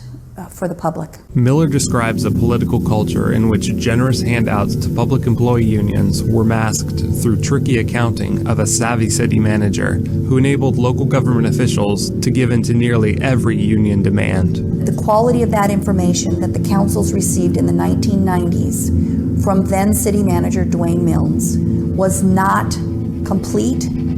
It was not always accurate. And in some cases, I think it was almost misleading. Dwayne Milnes was Stockton's city manager in the 90s and signed off on many of these benefit packages. In retrospect, we should have been more restrictive in that plan than we were, but we didn't know what was going to happen. Milnes now runs Stockton's Association of Retired Employees, which is fighting to preserve many of those very same benefits he now admits were a mistake for the city. These are vested rights. If you have a need to reduce them, you need to come talk to us. Milnes doesn't believe that he or the city council members he advised are to blame for Stockton's dire situation, and says that the economic downturn would have put Stockton here with or without the public spending binge. I've seen cities that have the same pension system, are paying pretty much the same pension rates that Stockton is doing, and are not about ready to fall off the cliff. So when you ask who's going to tip over, it's not who is providing the pension benefits, it's who's providing the pension benefits in an economic environment that they can't support it. But Reason Foundation senior policy analyst Adam Summers says that Stockton's story is becoming an increasingly common one, as public officials have no incentive to rein in spending before hitting the brink. You're going to continue to see more and more cities kind of going the way of Stockton and San Bernardino and Vallejo. There's a real kind of moral hazard whereby they have incentives to offer goodies to people knowing that they won't have to bear the cost of those decisions. In Stockton, we had a city manager who publicly has stated he didn't like having to negotiate every year with his public employee unions, and so he granted generous long-term contracts because he didn't want to do it. Malarkey. You know, she was not in the closed sessions when we were very, very clear with the city council in detail what was being negotiated, what the costs of those things were. I'm the last guy who's going to tell you what it is you want to hear. Putting the history for the bad deal aside, today's reality is that the unfunded retiree benefits, on top of the extensive borrowing to pay for fancy new buildings, has gutted the city's general fund, a bulk of which is now devoted to paying back loans, though it's supposed to pay for the most basic government services like police and fire. When cities make promises they can't keep, whether it's pensions or some sort of boondoggle project that gets them into a lot of debt, those eat up resources that could be spent for public safety or education. One result is that Stockton's police force shrank by 26% in 4 years, and last year, Stockton had a record 58 murders. Halfway into 2012, they've already had 34. Stockton's a very dangerous place to live. The number of business robberies are going up, the number of auto burglaries, auto thefts, shootings. People are more likely to be a victim of a crime than they've ever been before in their life. Catherine Nance is a police sergeant and member of the Stockton Police Officers Association, which has several lawsuits against the city. They kept spending to build and build and build on things that they couldn't afford. We're now below market value and unable to retain and recruit people. But in yet another example of the city's loose accounting, 3 of the last 4 police chiefs served fewer than 3 years in Stockton and used the inflated salaries in those final years of their service to retire with massive pensions, some of which exceed $200,000 a year. While the last remnants of a fading movement occupy one of the city's nearly empty public parks, Kathy Miller says it's not corporate pay, but public sector pay that's out of sync with reality in Stockton. The gap widened between what they were earning and what the average taxpayer was earning. I mean, this is in a county where the average working person earns less than $50,000 a year. While California's state-run pension system, CalPERS, has left cities particularly vulnerable to budget meltdowns, Summers warns that the problem isn't confined to the Golden State. Cities around the country have made a lot of the same poor decisions as they have here in California. And so rising pension costs are going to continue to put a stress on local budgets. I think more cities are going to have to follow the example of San Diego and San Jose. They've recently switched over to a 401k style defined contribution pension system for all the city's employees except for police officers. And really the private sector has been going this way for 30 years now. This is not a partisan issue at all. This is a good government issue. And I think when we get out of touch with that and we begin acting like it's our money, it's not the people's money, that's where you get into real serious problems. Stockton officials hope bankruptcy will allow the city to opt out of some of its more stifling contracts and to avoid repaying all of its creditors in full, while maintaining some money in the general fund to keep its most basic city services. The city has already been downgraded by credit ratings agencies, which will severely restrict its borrowing ability. Retirees probably won't be seeing the benefits they were promised by city officials, and taxpayers aren't likely to see improved city services anytime soon. But with cities across the country locked into expensive long-term public employee contracts, Stockton's title as the largest U.S. city to ever go bankrupt might be short-lived. All right, Marysville's heading in the same direction as Stockton. Now, here's the deal. The city of Marysville could not make this payment of, say, $650,000, just to speak in round figures, towards this B Street property. And so then the other day, they were fined $3 million by the state of California because they didn't do their job. They didn't file basic reports for 12 quarters, right? 3 years. They just say, we don't want to do those. And that was the guy that just retired, Dave Lehman. But he was being overseen and managed and mismanaged by Walter Munchheimer. So they then paid the attorneys that they paid $10,000 a month couldn't handle a negotiation, so they hired someone else to then negotiate with the state to reduce the amount of money to $288,000. So let's just add $650,000 and just say let's just say $300,000. $650,000 to $300,000. That's almost $1 million, right? That is the amount that they raised in sales tax, right? They say, well, we need to raise this sales tax to take care of police and fire. Well, now they have to pay the B Street boondoggle payment, plus they need to pay $288,000, right? So that's $1 million of the first $1.4 million that they were supposed to bring in on sales tax. They've already blown that. So where's the extra money? They still can't afford a police department. Why? Because now they're going to hire, with this supposed increase of sales tax money, they can't spend it 2 and 3 times. You can't spread the money past where it can spread. It's like you just got so much money. So they say, well, we're gonna have enough money to pay for these firefighters and police officers, but then they don't have any money for cars.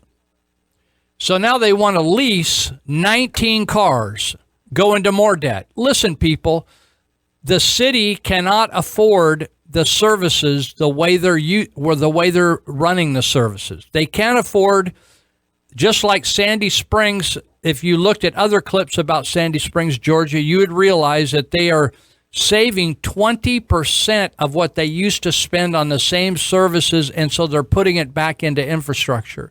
The city of Marysville still cannot afford a police department the way they're doing it. They need to subcontract it out. They can't afford the equipment to support. Do you realize how ridiculous this is? Yuba County Sheriff's Department has the best water rescue operation, the most diverse and with the most equipment, because they have all the dams and the rivers, etc. They have the most advanced water rescue system in the valley here. Do you know that Wally Fullerton, one of the previous police chiefs, was going to go out and start a water rescue system for the police department?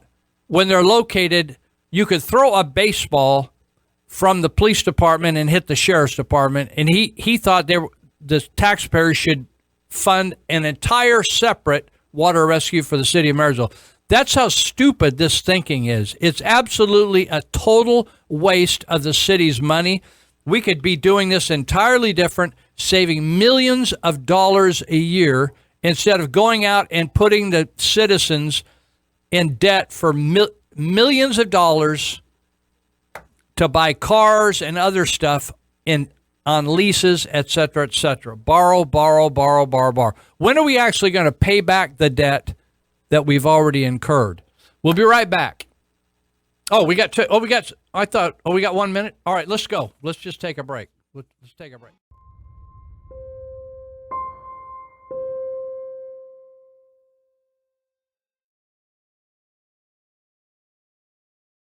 Mr. Gorbachev, tear down this wall.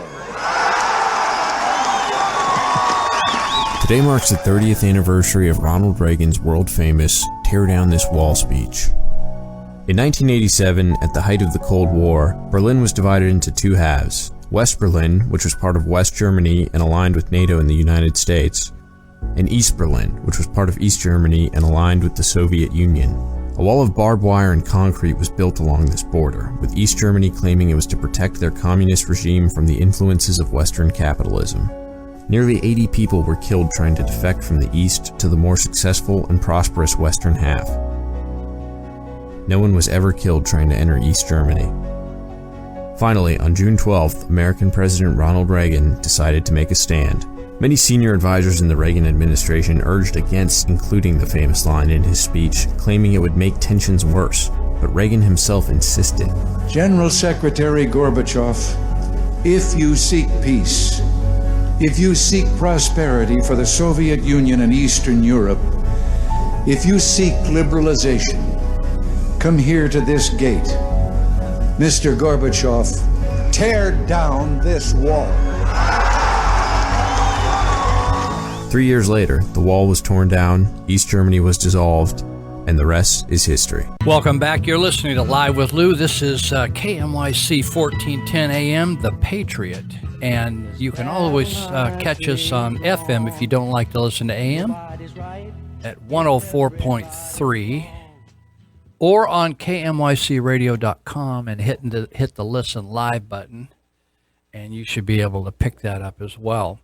So we've been talking a lot about the city of Marysville because it's just a small little town, but it's just so screwed up. It is really tragic. It's almost like somebody wants to keep it that way. Even if you made it your best effort to screw something up really bad, it's hard to believe you could do any better at the objective. I was talking about the fact that now, after the attorneys for the city of Marysville, Rich, Fuge, Lane, and Bordson, endorsed donating $28,000. The government's not supposed to just give stuff to people they like. It's called a gift of public funds, since it's actually your and my stuff, right? It's kind of like my neighbor coming over and taking the chair off my front porch, which I use to exchange stuff with people. They put it on the chair, I take it. I put on stuff on the chair, they take it. It'd be like my neighbor coming over, and she's having a yard sale, so she grabs my blue chair and takes it to her house and gives it to somebody, and thought, I thought they needed it, and it'll improve the neighborhood. That's what a gift of public funds is. So then the fellow that runs the motocross, as you drive across the 10th Street Bridge and you look to the north, down and to the north, you see a motocross down there. He rents that space for $5,000 a month. Now, you'd think, since it was down at the river, that he would get a clue that if the river ever rises, it's going to come across and affect his business. Just like if you're up in the foothills and there's a forest fire, if there happened to be a forest fire, you could see how it might affect your business. It might burn your business down. So, but not to let the guy be credited with too much IQ, in the contract, which none of the city council read before they forgave him a half a month's rent or $30,000, none of them happened to ask to read the contract. They just looked at what a lot of public representatives or politicians do. They just take the staff report, and they don't do the heavy lifting or their homework to look at the contract. They just take the staff report, thinking that the attorneys looked at it, and the staff, the administrators, have looked at it, and then they just say, they get a staff report, and then they make a judgment. We think you ought to do this or not do this, or we don't care either way. So they took the staff report, and it said, do this, and Dale Whitmore said, no, I'm not going to do it. They signed a contract. Even without reading the contract, he said they signed a contract to rent that. They owe the money. So here's what the contract said, because I read the contract. The contract spent a page and a quarter explaining step by step on what to do with that property down there, that the leasee had to, if once the river got to 50 feet up on the bridge over by the Yuba City side, once it got to 50 feet, they had to do A, B, C, D, E, and F. And once it got to 55 feet, when the water would start to come across the land, they had to do G, H, I, J, K, right? In other words, there were all kinds of specific requirements explaining, like, we're not in charge of the water in the river, the state government is. And the state determines how much water comes out of that dam, and they determine whether or not it's going to flood Riverfront Park. We have nothing to do with it. If you want to rent the property, you can, but you pay this much a month. It took all those things in consideration. The other thing it said specifically, I think it's point number 26 or 27 on the contract, we will not, the city people, the citizens, the city, will not be responsible for any business loss that you incur if the water happens to come across the property down there. You'll just have to wait. So if you don't like the price, we can negotiate a cheaper price, but you pay the rent if you want control of the property and you want to move all your junk down there, and you set your trailers and all your stuff, that's fine. But if it floods, you still got to pay your rent.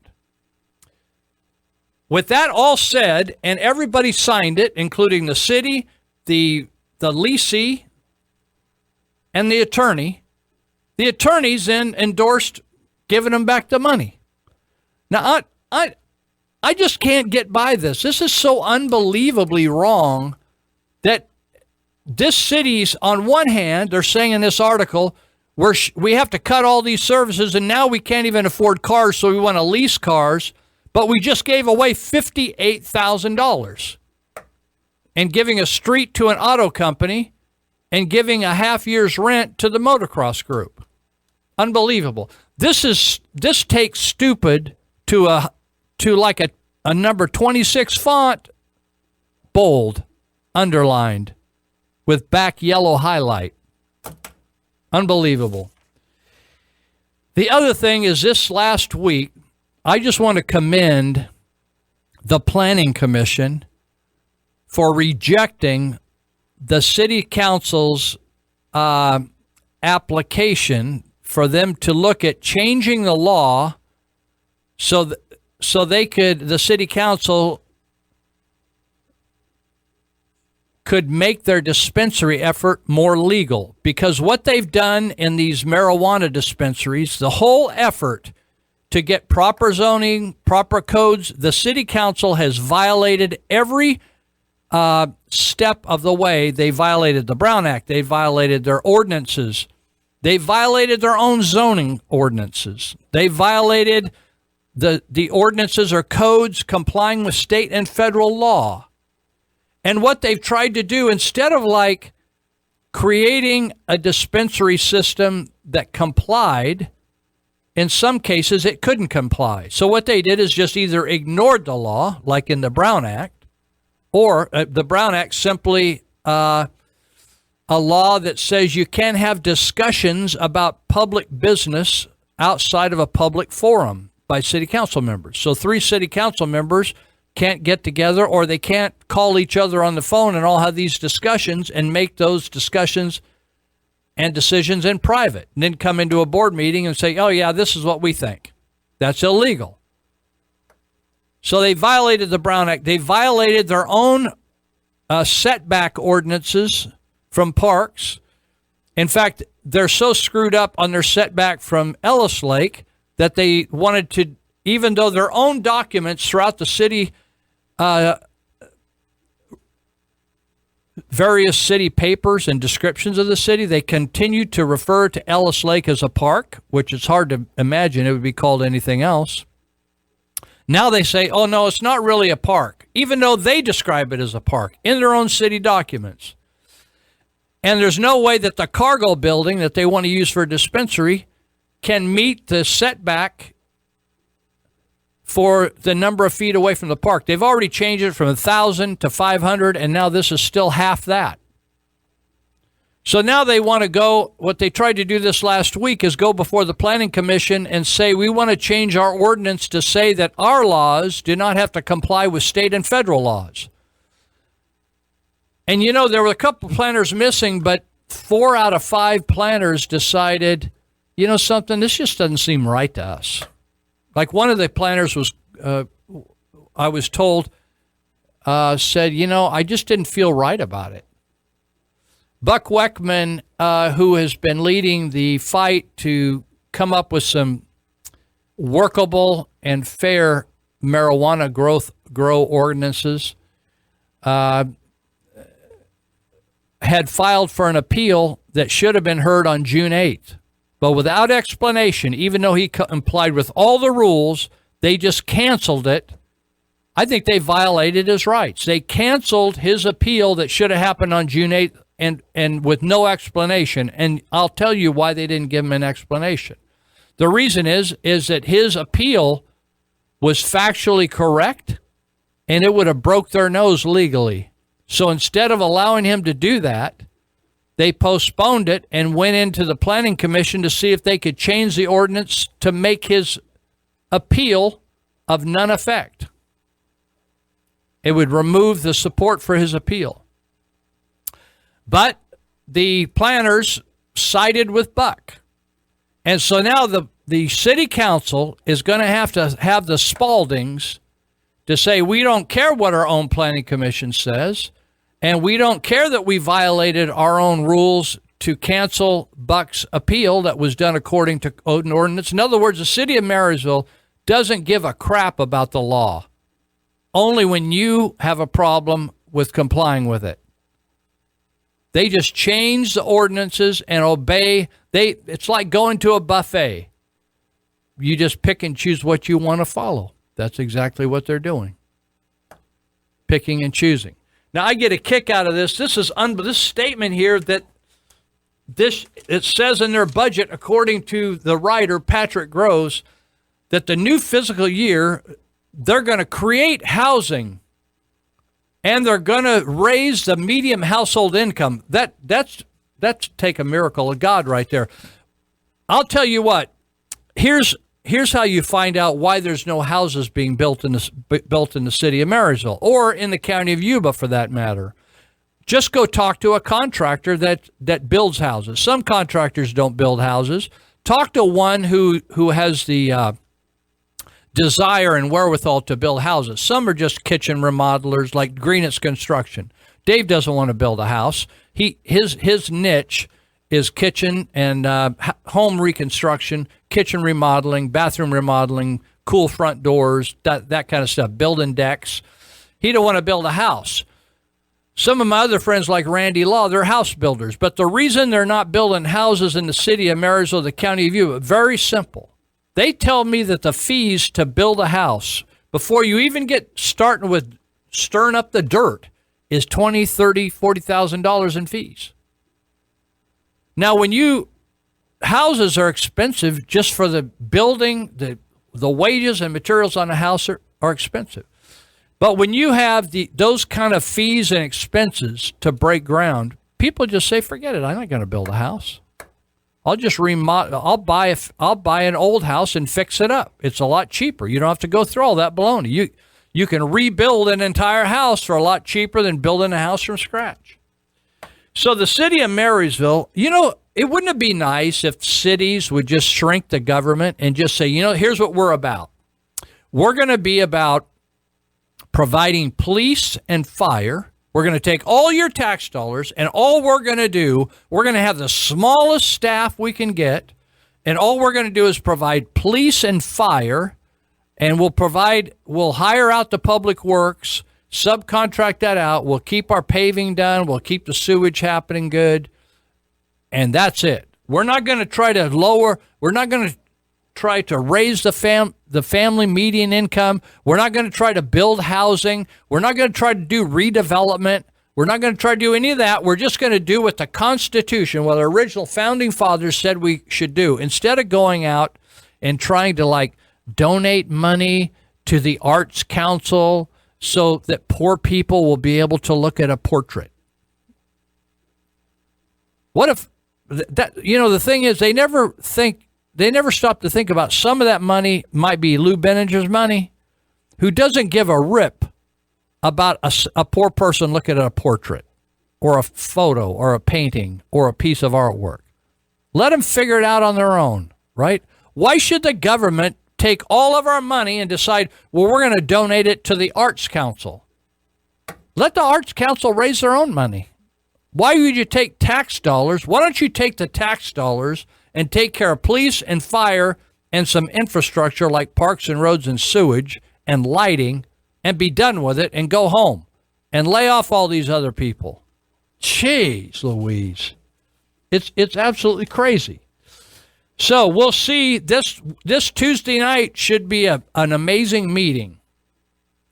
Tuesday night. My thing is they should go to part-time staff, fire their attorneys, and get a new fresh horse bunch of attorneys that actually looks out for the best interests of the taxpayers. These guys sound like they're part of the government, Rich, Hewage, Lane, and Bordson.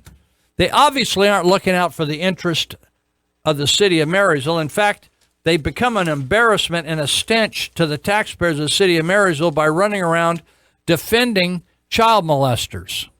Hold that thought. I'm talking about not whether they're guilty or not, but defending guilty ones that were tried by a jury of their peers, found guilty, and put in jail. Jeez. All right. Okay. The other thing is amazing. Have you noticed that poverty in America, here's poverty in America. A poor family has a television, air conditioning. This 108 is not going to bother them any. Air conditioning. They got a refrigerator. They got a car. They got cell phones. They probably got a tablet. They got a computer.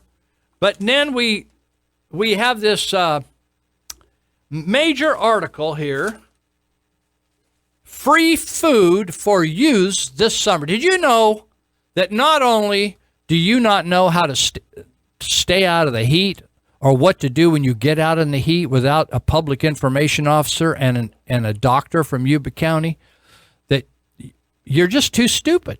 You're just too stupid, and you don't know how to do anything, so you just need government all over you to tell you, oh, gee, you need to take a handkerchief with you. You need to take some sunscreen. Didn't you know that the sun can burn your skin if you stand out in it too long? Huh. So now we have kids that they can't, when they shut down school for 3 months, kids are going to starve to death. There's no way that they can figure out how to get a meal by their own. They can't figure out how to get into the cupboard, pour some cereal out, put some milk in there. In fact, there probably isn't any of that in the house. In fact, the house probably doesn't have any food at all. I've been doing trauma intervention for 23 years. We've done over 10,000 911 calls. 65% of them involve a death. I've never been on a kid that starved to death. Now, I've been on kids that have got into their parents' methadone, and kids that have been eaten up by the pit bull, and kids that were molested, and kids that were run over and drowned. But I've never been on one where you could see his ribs and he wasn't eating enough. In fact, most of the people that ever hit me up for food at the Church of Glad Tidings where I worked were people that needed to fast. They were all obese. So this says here, free food for youths. I can't even say that. I got a speech impediment, I think. Y-O-U-T-H-S. Youths. There you go. In the summer. Thousands of meals, breakfasts, and luncheons will be provided by the summer food. I don't know. What are these refugee kids? I don't know who they are. Summer food service providers. These program. Government. This is government. It's like, how did we feed our kids before? I don't know how I made it this far. My mom used to knock out a tuna sandwich every once in a while for me, and it was. I don't know. I just thought it was a miracle. It's like, hey, no one else is eating, Mom. How come we get to eat? All the other kids are like skinny. They have to have all their belts cinched up. It's a program. Amber Watson, nutrition director at Marysville Unified. This gal went all the way through college to do this. She's going to save the life of these kids this summer and just try to get them through the next 90 days till they get back in school where they're safe. It's a program that feeds any child that walks in the door. In other words, they're not going to ask them whether they're illegal, legal, what their last name is, nothing. They're just going to say, we're just going to feed people. In fact, we might even bring your cat and dog in. We got them covered as well. So the district started a free breakfast and lunch program last August, so every kid in our district can eat for free.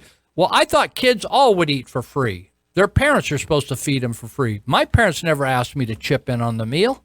I thought parents were supposed to feed kids for free and take care of them.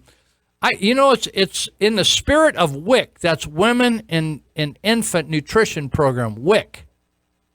In other words, you get knocked up or you decide to have a baby and you don't even have to feed the baby.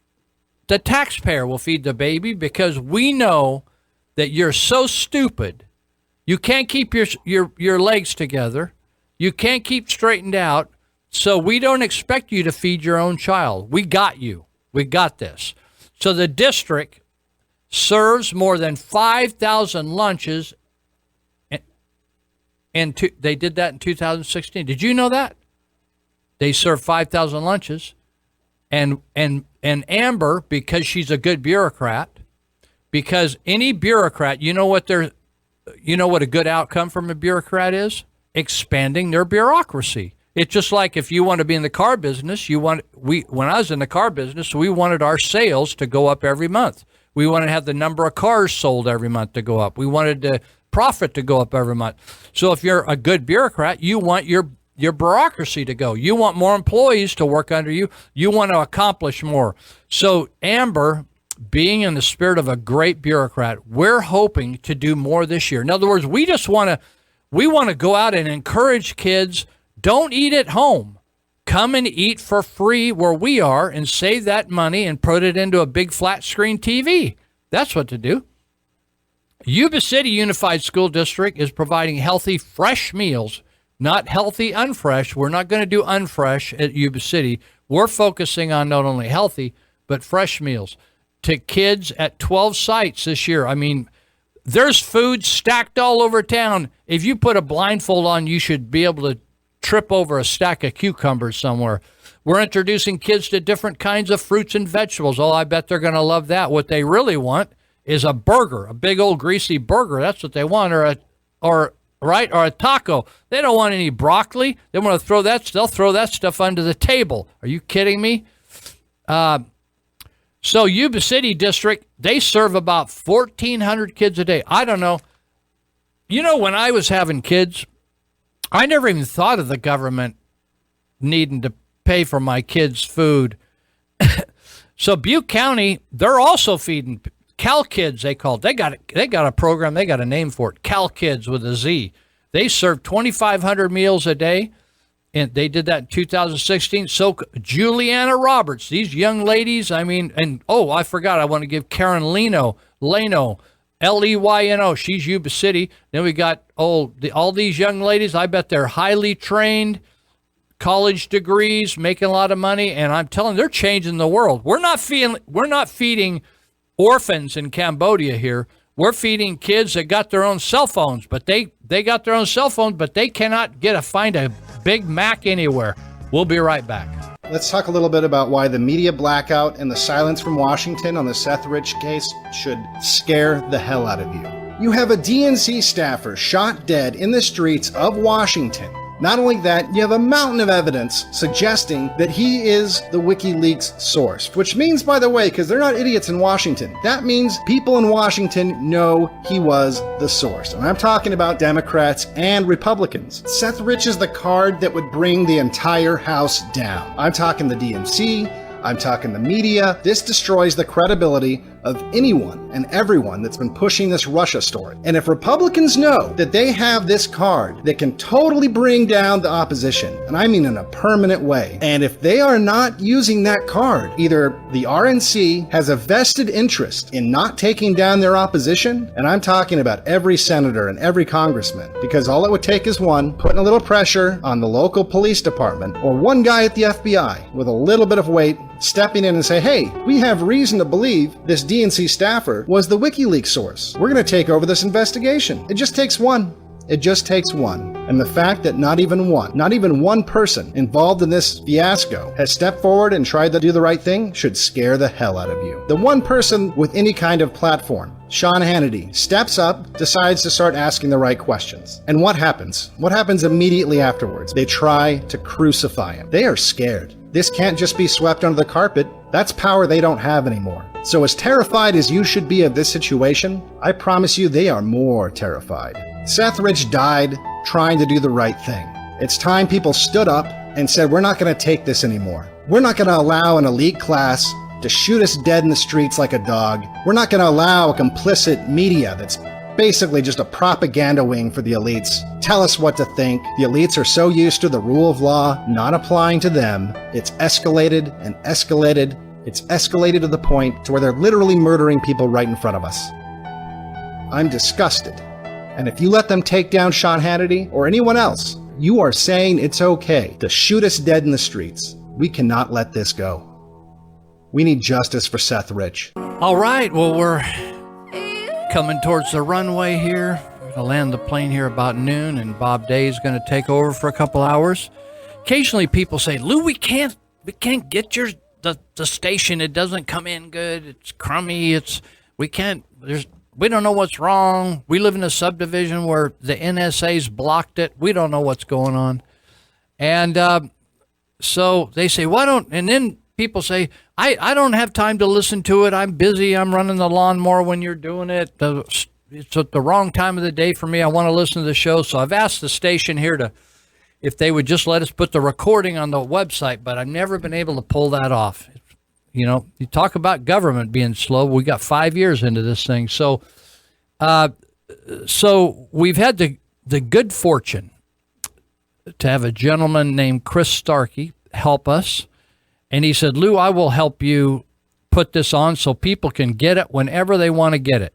So if you go to YouTube and then you put in this YouTube address of One Eye Blind Media, one like O-N-E, and then second word I, E-Y-E, One Eye, Blind Media, 4 separate words, space in between, and you'll get a site come up, and then if you click on his playlists, you'll have some different playlists there. One is Live with Lou, and Chris has been posting these shows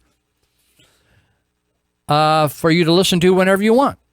And you can just look up the proper one with the proper date, and you should be good to go. So usually it's about Wednesday or so following this Saturday that you would hear the show. It's a little later, but you can listen to it in the middle of the night or on your way to work or whatever you want to do if you're really into it. If you're not, it's okay with me.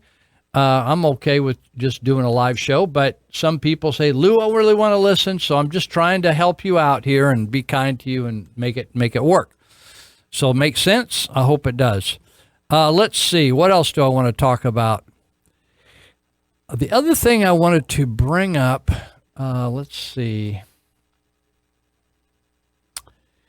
I wanted to mention, we heard a little clip there. It was a trauma intervention program commercial. Every year in October, we do a fundraiser, a big dinner fundraiser. We haven't always done it. We've been doing TIP for 23 years, and we would just live off donations. Government doesn't support TIP, but some of the government employees do, like police and fire, because they like what TIP does.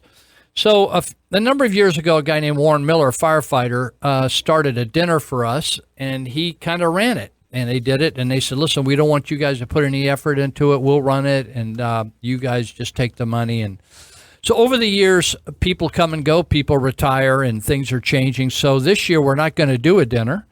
Fundraising dinner. In fact, I got a call from one of our big helpers yesterday. He said, hey, I heard you're not going to do a dinner. So I thought, I'll just announce it.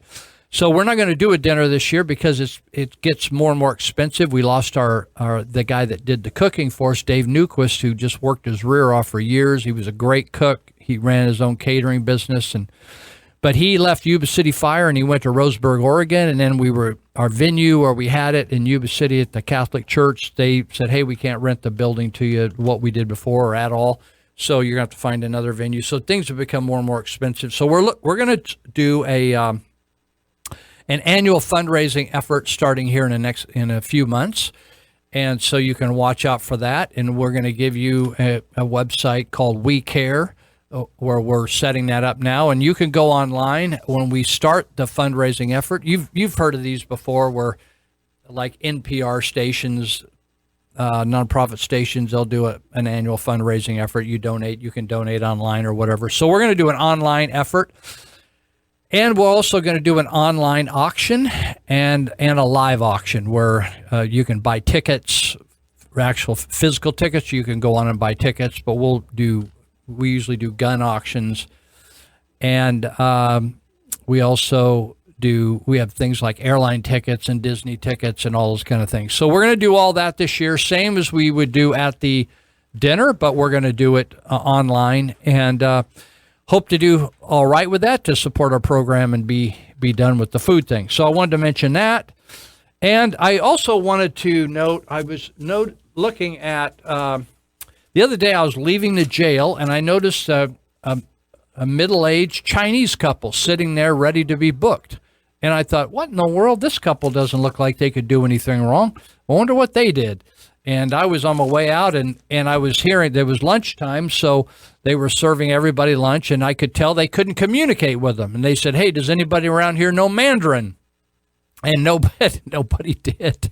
We got some Hmong deputies or correctional officers, workers, but no Mandarin-speaking officers. So here we had these Chinese nationals. The appeal Democrat calls them Chinese nationals. So I was trying to figure out, but I never could get the full answer.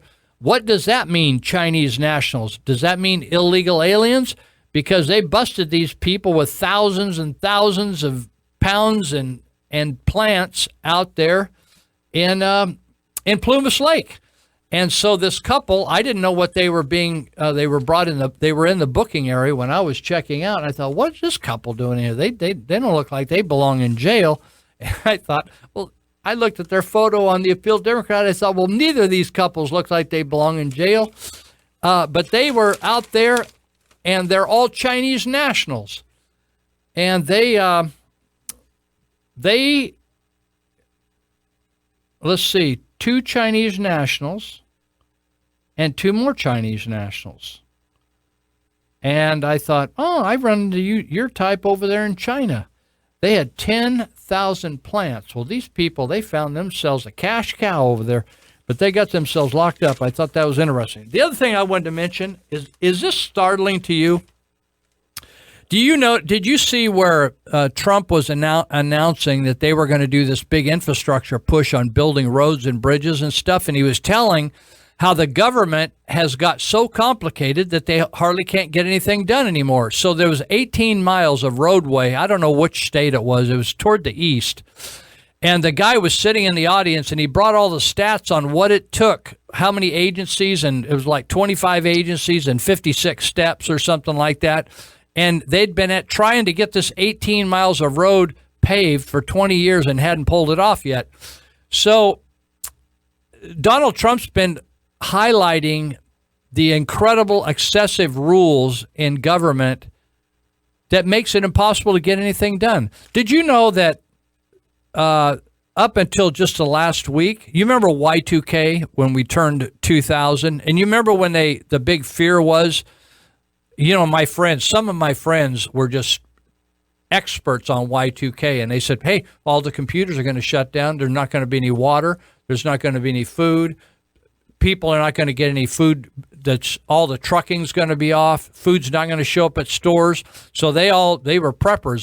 They bought all this food. They bought all this water. They bought all this generators because they thought the entire country was going to shut down because of Y2K, because something where the computers would get confused about the date change. Remember that? So from Y2K to now, all these government agencies have been having to give a report on the impact of Y2K. They never did stop and they've all had to comply with all this report.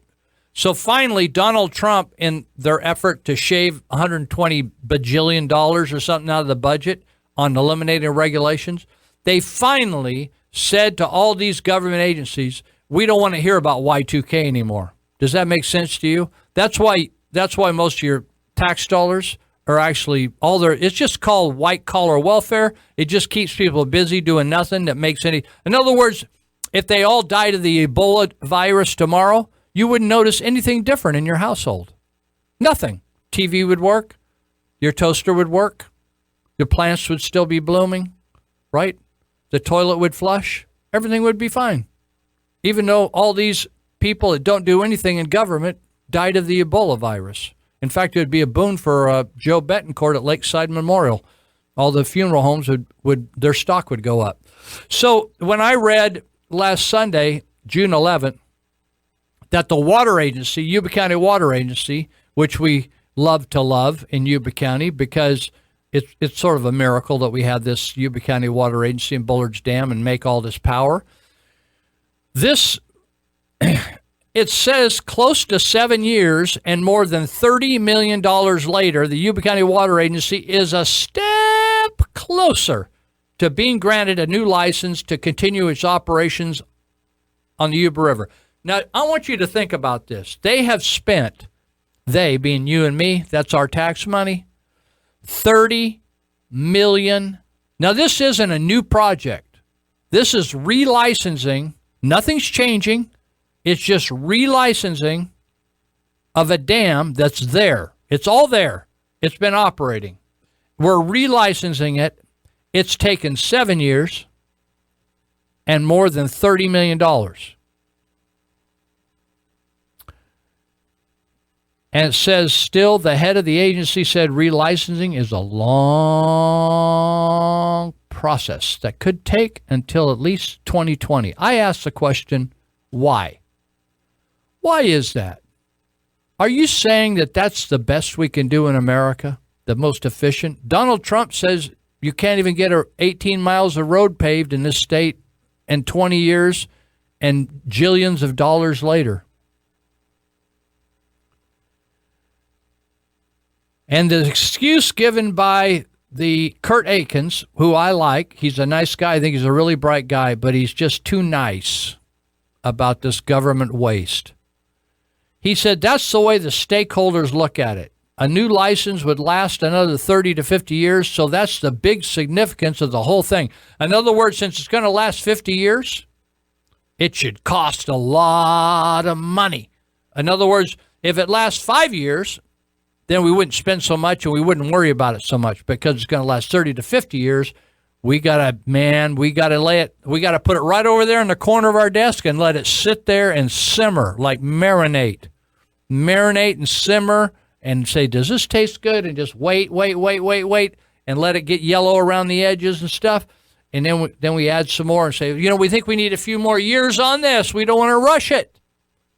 We don't know what we're getting. Even though the dam's there, the water's going through the dam, all that stuff. So it's still gonna cost us some more money. Did you notice that? It's going to cost more money. We're going to get out with $30 million. How much more money is it? Steps still needed. Through the end of this fiscal year, the relicensing process will have cost the agency $33 million for a license. To just review the license. But he said there's going to be additional costs. Why does that not surprise me? Akins said the agency has committed more than $300 million over the term of the new license to help meet all the requirements for the project. You know something, people? This isn't against you. This isn't Yuba County Water Agency coming up with these insane ideas. This is your federal government. FERC, Federal Energy Emergency Management Commission. FERC.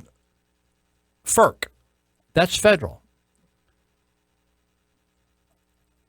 I just hope before Trump drops dead or they shoot him that he can knock some of these regulators in the head and eliminate them. I'm just $300 million that they're going to have to pay over the life of this next deal to make everybody happy. $30 to $40 million to review. You know what's amazing to me? There's people in this local town that just think that's okay. They just think, well, it just costs a lot of money. If you went into McDonald's and the burger and they said the burger is going to be $300, you think that just, you wouldn't say that'd be okay with your own money. But if you have government money, they say, oh, $300 for a burger. Yeah, well, it takes a lot to put a burger together. Burgers, it's a lot. It takes a cow. You got to have a cow, a steer. You got to feed him, butcher him. You got to haul it. You got to cut it up. You got to haul it around. You got to do this. You got to go raise some onions. You got to have a tomato. You got to work on all this stuff. It takes a lot. You just can't, a burger, can't get it for $3 or $4 or $5. You got it for $300. It's like when you're spending the people's money, it's just like, well, whatever, right? Food stamps. Did you see that the stories are already happening on food stamps? I was looking here for the paper. Oh my goodness. They're already prepping us that if Donald Trump cuts the funding on food stamps, people are going to die. We're going to have 911 calls and somebody, a whole family will come up disappeared. and they won't see them out front. Like, you know how in your neighborhood you look, you know what everybody's routine is. So when you glance out the front door, you know Sarah's good because she's out fussing around her yard, or the paper's been picked up, etc. So, but you know, when you notice people's routine changes, then you need to do a welfare check on them. But you know, the headline in the appeal says food program faces drastic cut. We didn't even have this program when I was a kid. There was food. Did you know the nation started like in the 1600s, and they had a little food problem there at the beginning? But once they quit doing socialism, did you know the first Pilgrims did socialism and they couldn't feed themselves? But as soon as they gave everybody their own plot of land and said, get it on, they had surplus food. Did you notice that? It's just a little something, you know, they probably forgot to tell you when you took that in grammar school or high school. So it says here, programs may face a funding slash by Donald Trump's proposed budget, which would cut a quarter of the budget. It doesn't say anything about Obama doubling the food stamps, right? Cutting $193 billion. And I get a kick out of these local anti-poverty people. Joanne Ellis, CEO of Yuba Sutter Food Bank. You know, all these people want to keep their little kingdoms going. She would rather have a food bank than have everybody be able to eat on their own, because then she has a reason for getting up in the morning and drinking a cup of coffee. She said, I'm going to go feed the world. If it wasn't for me, like if she dies, people will probably die because they won't get a sandwich. So Joanne Ellis, CEO of Yuba Sutter Food Bank, said if that happens, if Donald Trump does that, the local food bank will see a rise in clientele and perhaps face difficulties feeding the needs. No way! I can't believe you're going to face difficulties filling the needs. What needs? What needs? Most of those people are obese down there getting food. You know, it's amazing to me. We have articles where all our kids are too fat, and then we run them around and we put food on every corner for them. You know, when we had the flood, remember the last flood we had? What was it, 97? One of the jobs TIP did, because we were trying to make ourselves useful for the ones that didn't evacuate, they said, hey, we have all these animals out in these neighborhoods and they're starving to death because the people left and they didn't think they were going to be gone that long. So now we got all these animals starving. So could you just go out and pour piles of food out on every few corners, put some food out? And so we fed all the animals. Well, now this is what we're doing all over town, because there's no way that parents could, you know, the government, we're trying to micromanage every household now. Like, okay, it's time to drink a glass of water because it's 108. Okay, now put on your hat and put it on so the bill faces forward and rub that skin lotion on real thick on your arms, right? That sunscreen. So it says, Ella says, we're in a waiting game right now. We're fretting, we're praying. We have intercessory prayer going on at night over at the food bank. We're trying to remain optimistic. It's really hard because with Donald Trump, because he wants to kill people, he's trying to like run everybody's lives.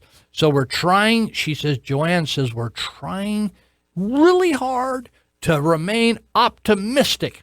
According to Ellis, 38 food pantries purchase goods from the food bank. What are they all going to do? What if they go broke? What if they shut their doors? Will people die in the streets? Well, will we have to we'll have to hire more body snatchers to pick them up off the streets? If that program, she says, goes down, the supplemental food program, if that goes down the tubes, the people in Yuba Sutter counties will really be hurting. I don't know what we did without the government before. How did we survive? How did parents of newborns know what to do with? Maybe I just don't remember all these newborns dying of starvation. People figured out how to feed them before WIC.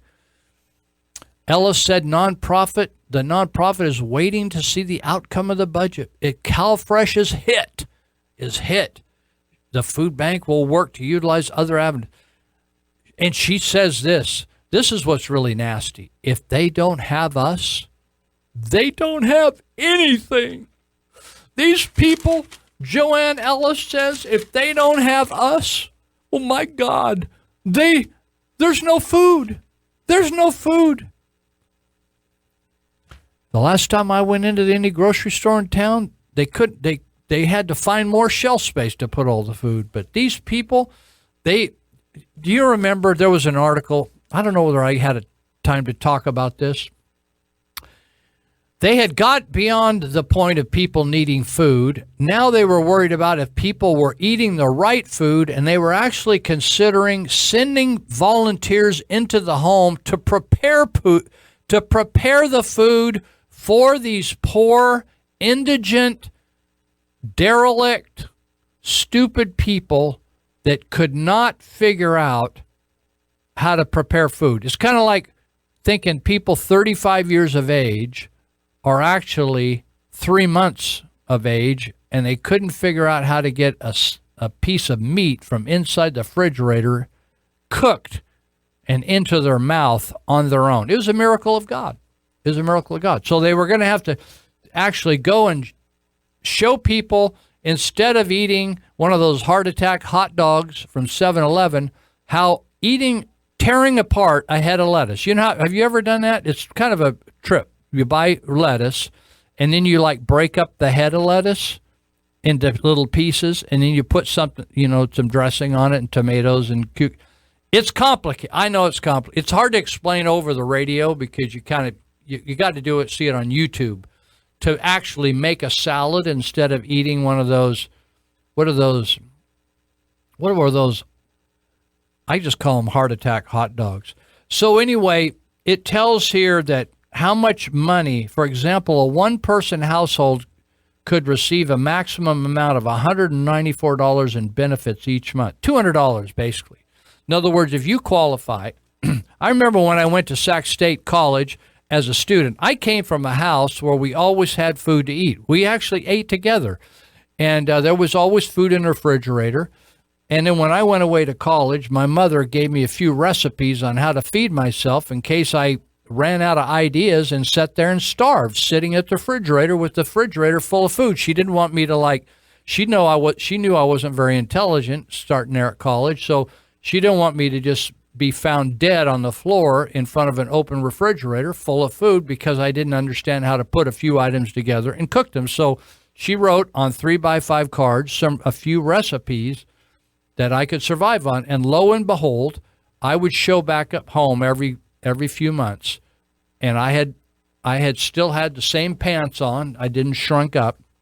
But nowadays, we don't know, so we got to send money in, and we got to send food in, and we may even have to send a cook in to coach these people. And we got WIC, so a mother who's been thinking 9 months, she's been pregnant for 9 months, and she could have read a lot of books on food, and she could have been storing up money, but instead we think, no, she's probably not going to do that. She's not very smart. And the government needs to provide her food and how to prepare her food because she doesn't know. I mean, how would a person know if it's just like you're stupid, right? So anyway, it looks like to me in Yuba County, there's 6,090 people that can't take care of themselves. They have to have the government bring food to them. And in Sutter County, there's 5,670 households. And inclusive, there's 663. These people are people that they do the very, very best. They're willing to take any work out there, and but we actually give them food. We take money from people that are working hard, and then we give it to them so they have money. We just, hey, if you don't have any money, I'll feed you, right? Just like I'm feeding several people on my block. Like I don't actually physically feed them, but they go down and they take my tax dollars. I buy my own food, and then they buy their food with my money as well. So that's how that works. So let's see, there's about almost 1 million Californians. Let's see, the website, CalFresh changed the life of almost 1 million people and got them over the poverty line. That didn't mean they got a car or got a phone or got a flat screen TV. They already had all that. They just needed food. And all that other stuff took precedence. So they got the iPhone, and then you bought the food. Are we out of time? No, are we out of time? He doesn't know. Are we out of time? No, we got 1 minute. Okay, I got lots to do here. I got way too much stuff today, but that's all right. So this website, now here's the way it's going to be portrayed. I'm going to make this final statement, then we're going to go. The liberals will portray that people will literally die, and this is like a mortal sin that we're doing by asking them to go to work and feed themselves. It's just a thought. I don't know. We'll see you next week. Bob Day's in the wings, and I'm looking for him to have a great show.